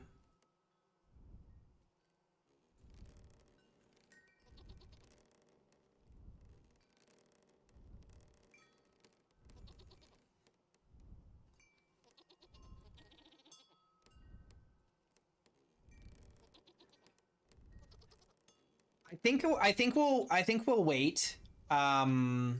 Maybe next Monday I can try something like that. I think this week we'll just stick with Wisteria, but maybe next Monday I'll try and set something up over the weekend, maybe.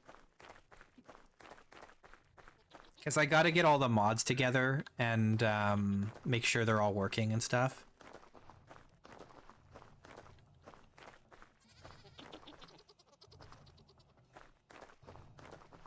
No, I'm not gonna bother with a poll. I think we'll think about it this week. We'll continue working on Wisteria. I gotta get these stinking... Should I just design the windows on stream? I was gonna do it off stream, but we could just design the windows on stream.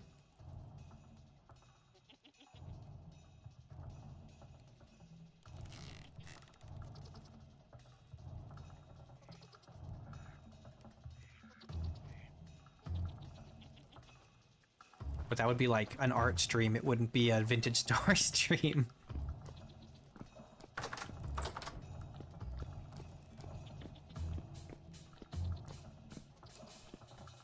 I gotta look up like how would I do it? Because I want it to be like a Nordic kind of motif, like a Viking motif. So I have to look up some inspiration for these windows.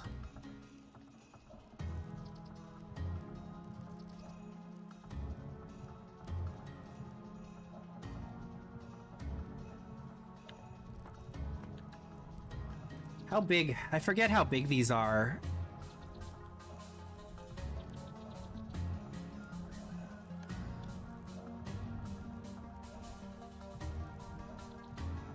$16 by 16, right? Yeah, okay.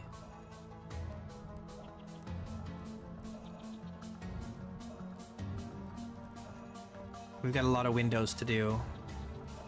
3 big ones, and then...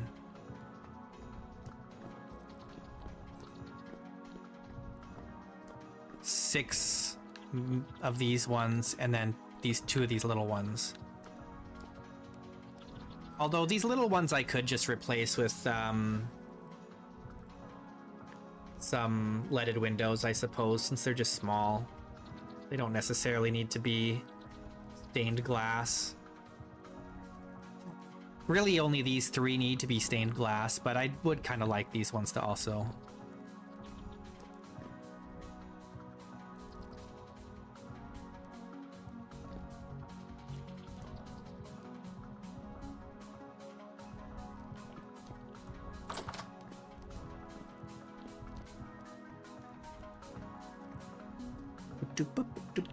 You know, we could also just go and build a base by Nadia like we were gonna do anyway. It's something to do. And we could go finish Fort Loon. It's not like we don't have projects we can tackle still in Wisteria. The only problem is winter is coming, and that's gonna make things difficult.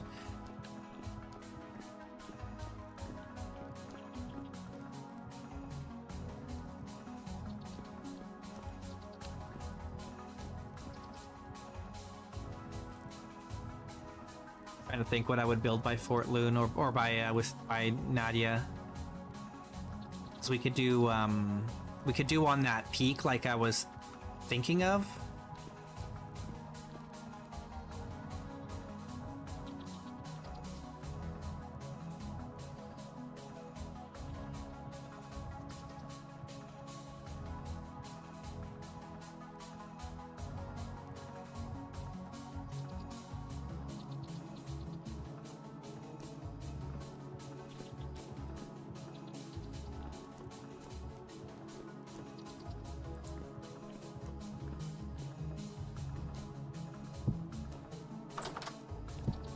Here, let's do a little bit of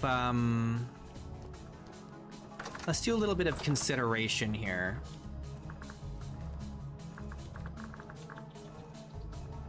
Let's go to Nadia. What is it? Teleport story. Is it like this? No, what is it?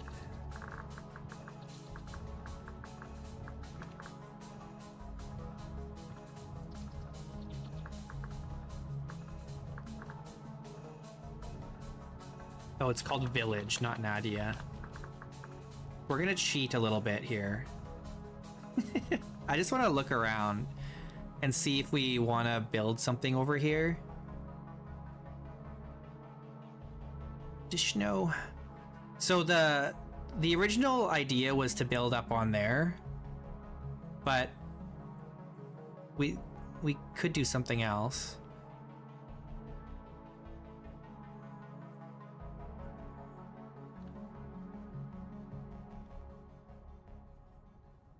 You know what I should do? I should install that mod that lets you craft translocators.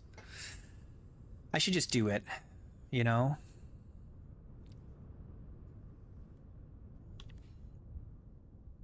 I wanted to build a tower here on this. It's perfect for a tower, right? With a bridge that goes across here. Maybe 2 towers that are connected.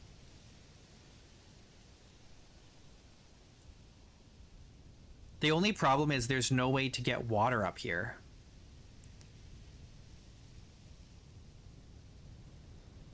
Unless we build a well. We could do like we did with the with our saltwater situation. We could get some water from below, like that pond there or something, run an aqueduct underneath the base, and then use the winch to pull the water up. Right?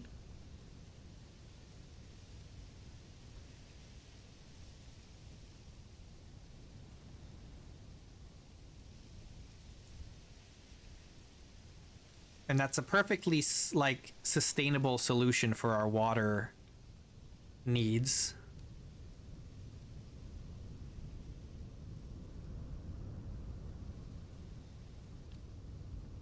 And that would be a project that would keep us busy for probably the rest of the run until 122. The only thing is, I think I would need to install the mod that lets me craft translocators, because otherwise we're stuck here and it's really difficult to go back and forth.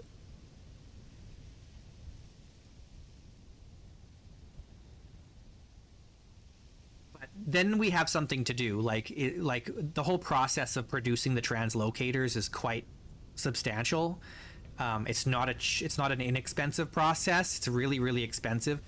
The nearest translocator is over by, well, I mean, we have the rickety translocator that takes us to Tobias's cave, which is not that far from here, but it's got like a 2 or 3 month cooldown every time you use it. Or like you go through it once, when you come back, then it's on cooldown. So it's a huge pain in the butt. And because of the location of his translocator, I don't think we'd be able to take our elk with us.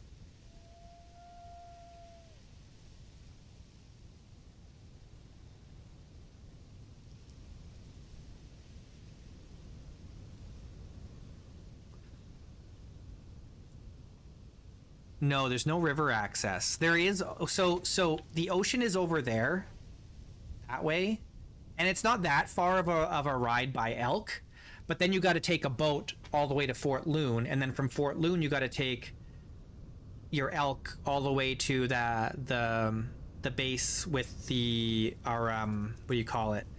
Our little hobbit hole base with the desert there, and then you take that translocator back to kind of the area of Fort Lode, right? So it's a long trip, and if it's winter, the rivers freeze up, so that's no good either. Unless I install, there is a mod that I could install that lets me attach an icebreaker to the boat, so then we could still go through the rivers in the wintertime with the icebreaker. So we've got a couple options. So we can do the translocators, we could do the icebreaker, we could do both, really.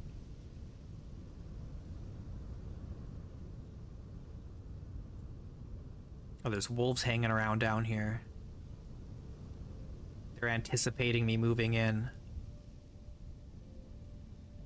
If I ever do an Arctic run, I should definitely do the icebreaker mod. The problem with, if you do a proper Arctic run, it's hard to get enough wood. So I don't know if it's worth it. I don't really want to do an Arctic run because it's just basically one biome. There's only like 1 or maybe 2 biomes. And so it's kind of boring in that sense. I'd rather do a Snowball Earth run than an Arctic run. Because the Snowball Earth run, at least you have other biomes rather than just the Arctic biome with the glaciers.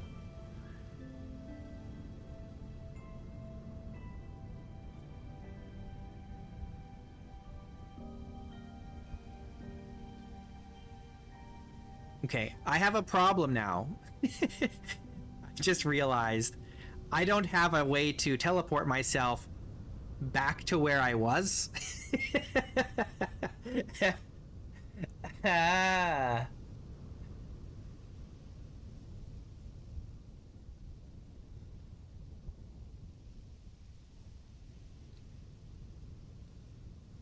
I really should try and get the coordinates of my base for when I'm doing something like this.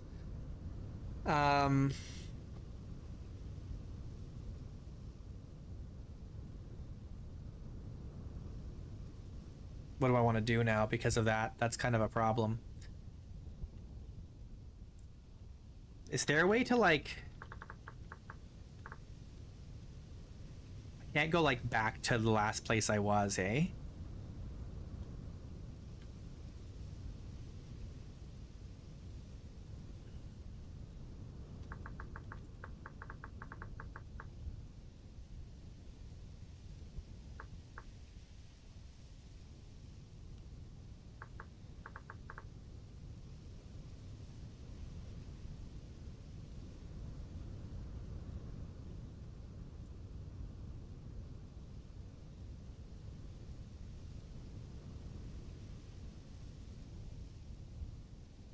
That's annoying. Well, spawn is a long ways away from where our home is, actually.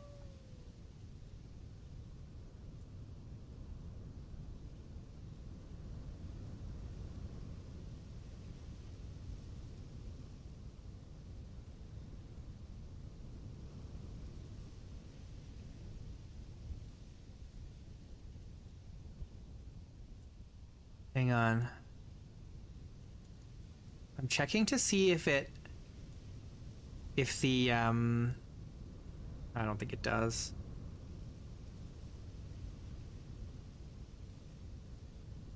No. The client doesn't tell me where I teleported from. Well, no, I think okay, here. This is what we have to do. This is kind of annoying, but we have to do let's do TP story location, and we have to go to the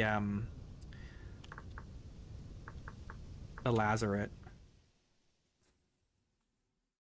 This is the best way to do it, which is kind of obnoxious, but I gotta get my bearings now. Where am I? We go this way.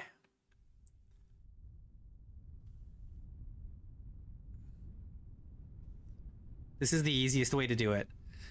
It's kind of a pain in the butt. I should have thought about this when I did that. But that's a plan. Why don't we do that? Let's prepare to go back to Nadia and build a base there. That seems like a good idea. Something to keep us busy. The other thing we should do maybe is maybe we should go to Fort Loon first and finish Fort Loon. And then when we're done Fort Loon, then we can go to Nadia.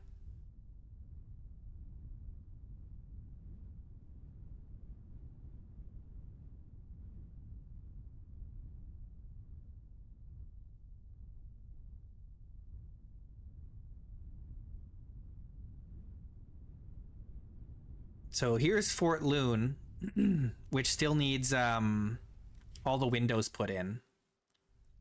It needs a lot of windows. And it still needs a chimney, and it still needs a few chimneys and stuff put in as well. So maybe we come to Fort Loon with a bunch of food supplies and we hang out here for the winter.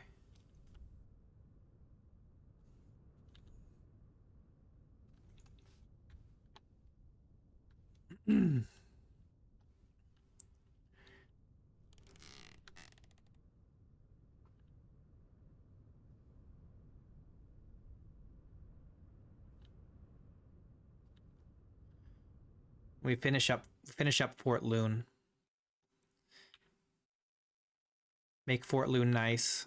And then I probably won't wallpaper Fort Loon, but we can still clean it up.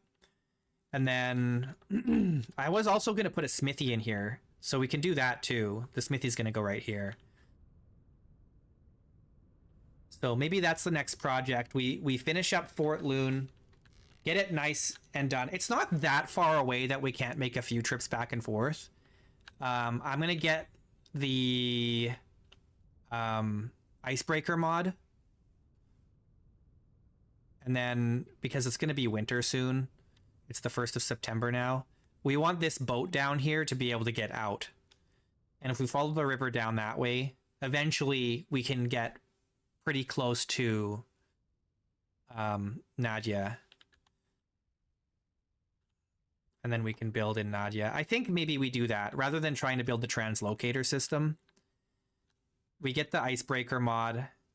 We build a dock on the other end near Nadia, and then there's a nice spot there where we could potentially set up a smaller base on the coast and then build a road. The only problem is between the coast and Nadia, there's, I think, several bears. So we kind of only want to ride. We don't really want to walk. We'll figure it out. We'll figure it out. I think that's the way to go. Let's head back home. We have to do kind of the long haul here. But this is the trip that will take our elk back and forth. We've done this already a lot of times.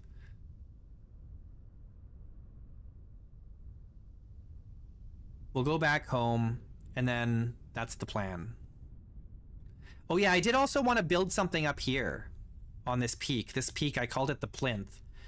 I wanted to build like a thing up here, and I probably should do that. The only problem is there's a lot of brown bears in this area, as you can see. There's like 3 or 4 of them. There's a lot.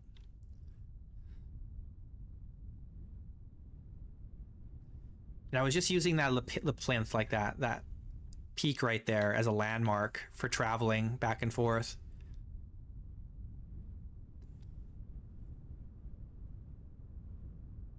This is also this would be an awesome place to build a base here. This is such a nice area. But we got enough bases as it is.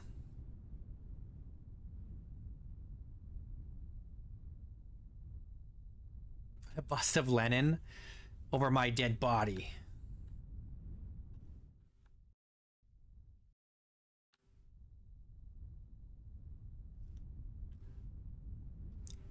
Put a bust of Lodi. No, I wanted to make it kind of like a ruined tower, kind of like Weathertop from Lord of the Rings.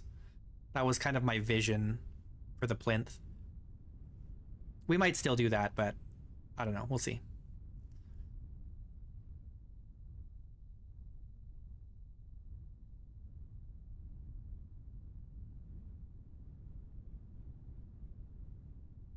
I just want it to be a cool landmark.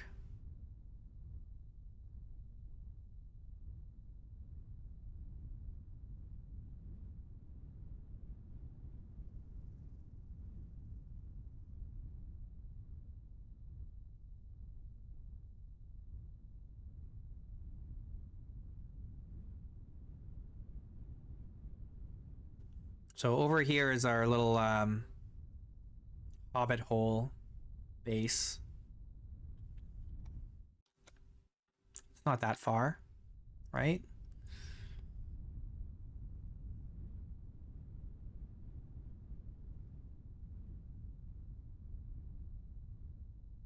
And we got to go down, down, down here.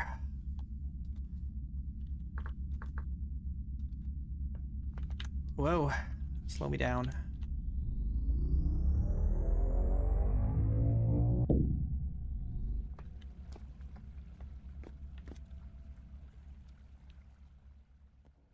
All right, we're basically back home now.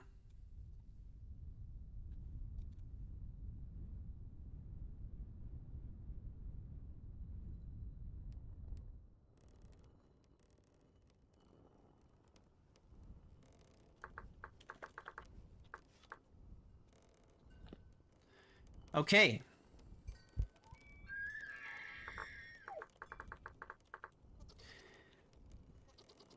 All right, so what do we need to do before we can do that, though? I think we have to collect all of our crops before we can make that trip.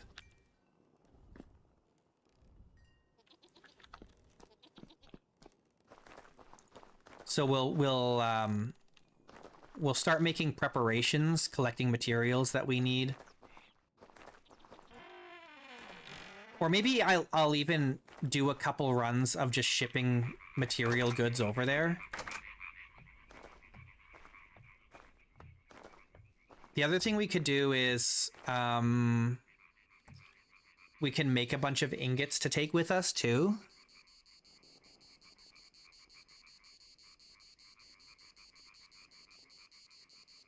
Crops, animals to kill. We could load up some Generation 10 chickens and take them over there. If we make a couple trips, we can take a bunch of stuff over there. We could bring some chickens for food. The only problem is then you need a lot of grain, which again, we could take a lot of grain if we really wanted to. But we would have to hand feed them.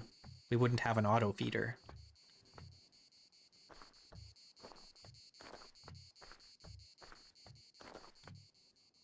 Okay. The spelt and the rye are almost all done.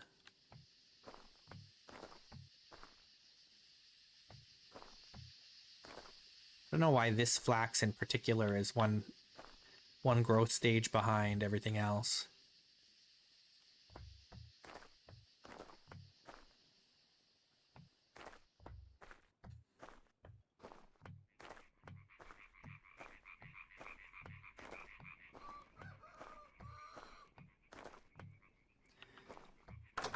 All things considered, the journey to Nadia is not that bad as long as we can use the boat. So we just need the icebreaker. The other thing is, I do have on my little list here of objectives, tasks, is to build a road to Fort Loon, and maybe we should do that.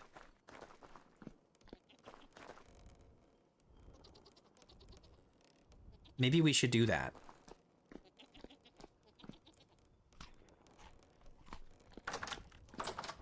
I've been kind of like thinking, oh, I'm just not going to bother with that. But maybe we should just do that. You know, we've finished up here. This base is basically finished. This is the wrong book. But we've got this, like, build the road to Fort Loon. Build the road to Nadia from Tobias's cave. We could also do the road from the coast so that we can take the boat from Fort Loon to the coast near Nadia, build the road to Nadia from there. That's all possible. The only thing is we would be in danger of bear murder. Bear murder is the danger. So we might have to go hunting bears, brown bears, which is not a safe activity at all. We could lure them into traps, I suppose.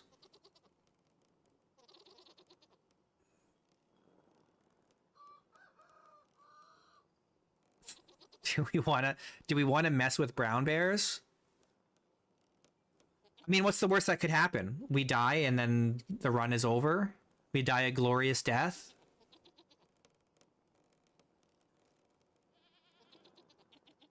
Make a bear-proof shelter.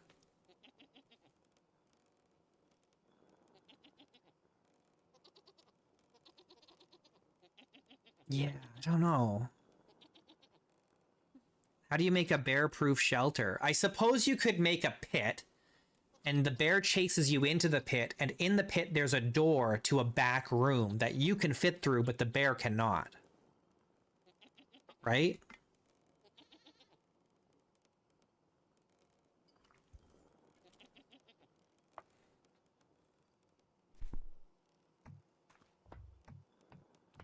Oh, let's put this book back.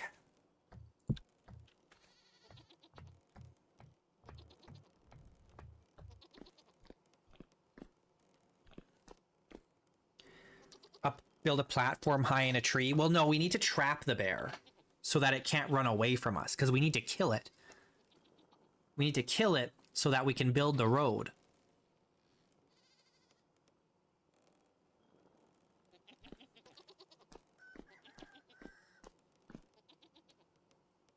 I think as long as we've got the steel chain armor on, I think we'll be okay. I don't think a bear will kill us.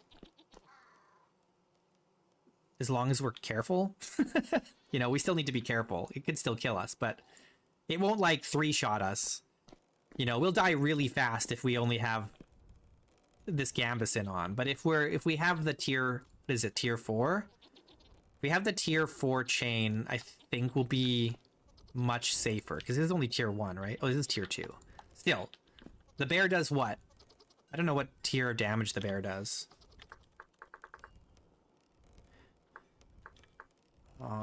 Brown bear. Oh, it doesn't tell me.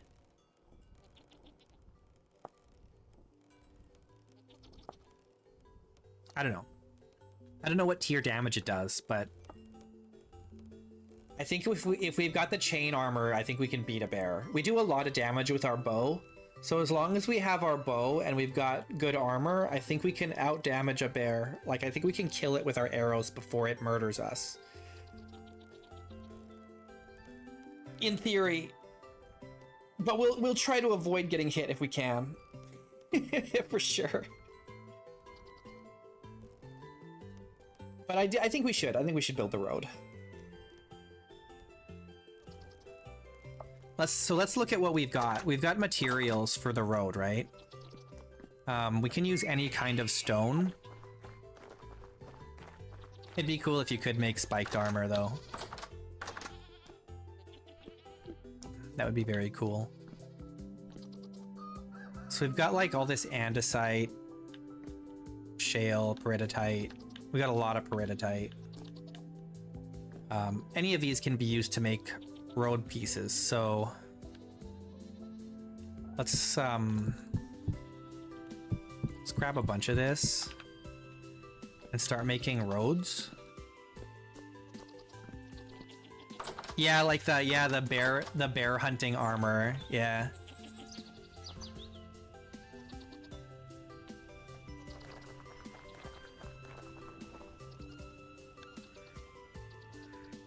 You know what other mod I'd like to get is there's a diving suit mod. The only problem is that there's no content underwater.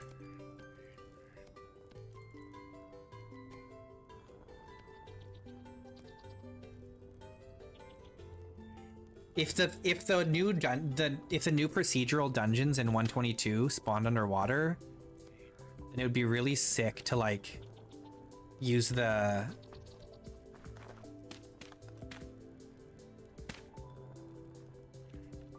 how much of this do I want? Use the diving suit to get access to it. That'd be so fun.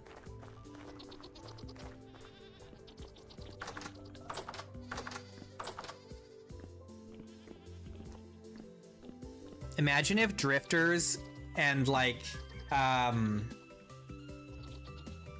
shivers and stuff had swimming animations. Especially can you imagine fighting shivers underwater? That'd be friggin' crazy. That'd be so fun. I mean, it would be terrifying, but it'd be cool.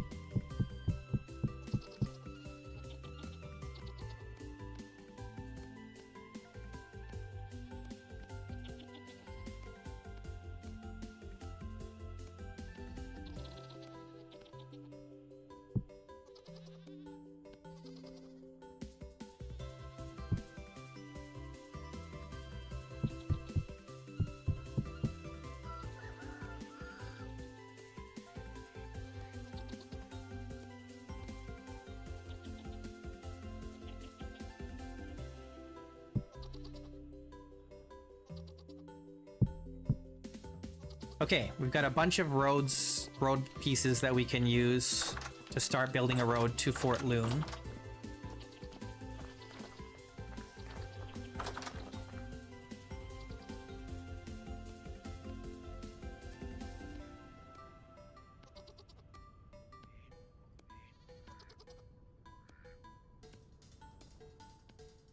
I think I have some more. Hang on. Let me take these out.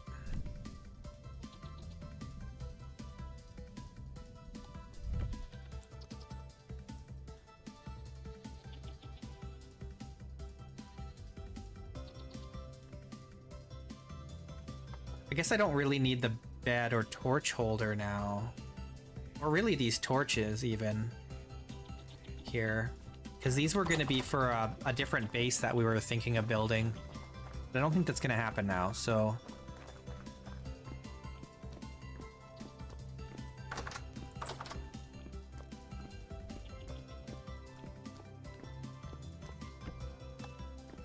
let's focus up on what we do want.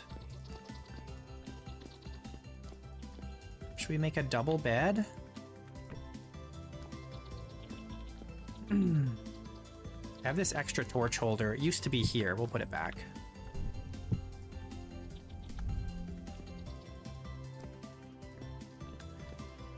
And then this other torch. Put it there for now. A triple bed. Oh my god.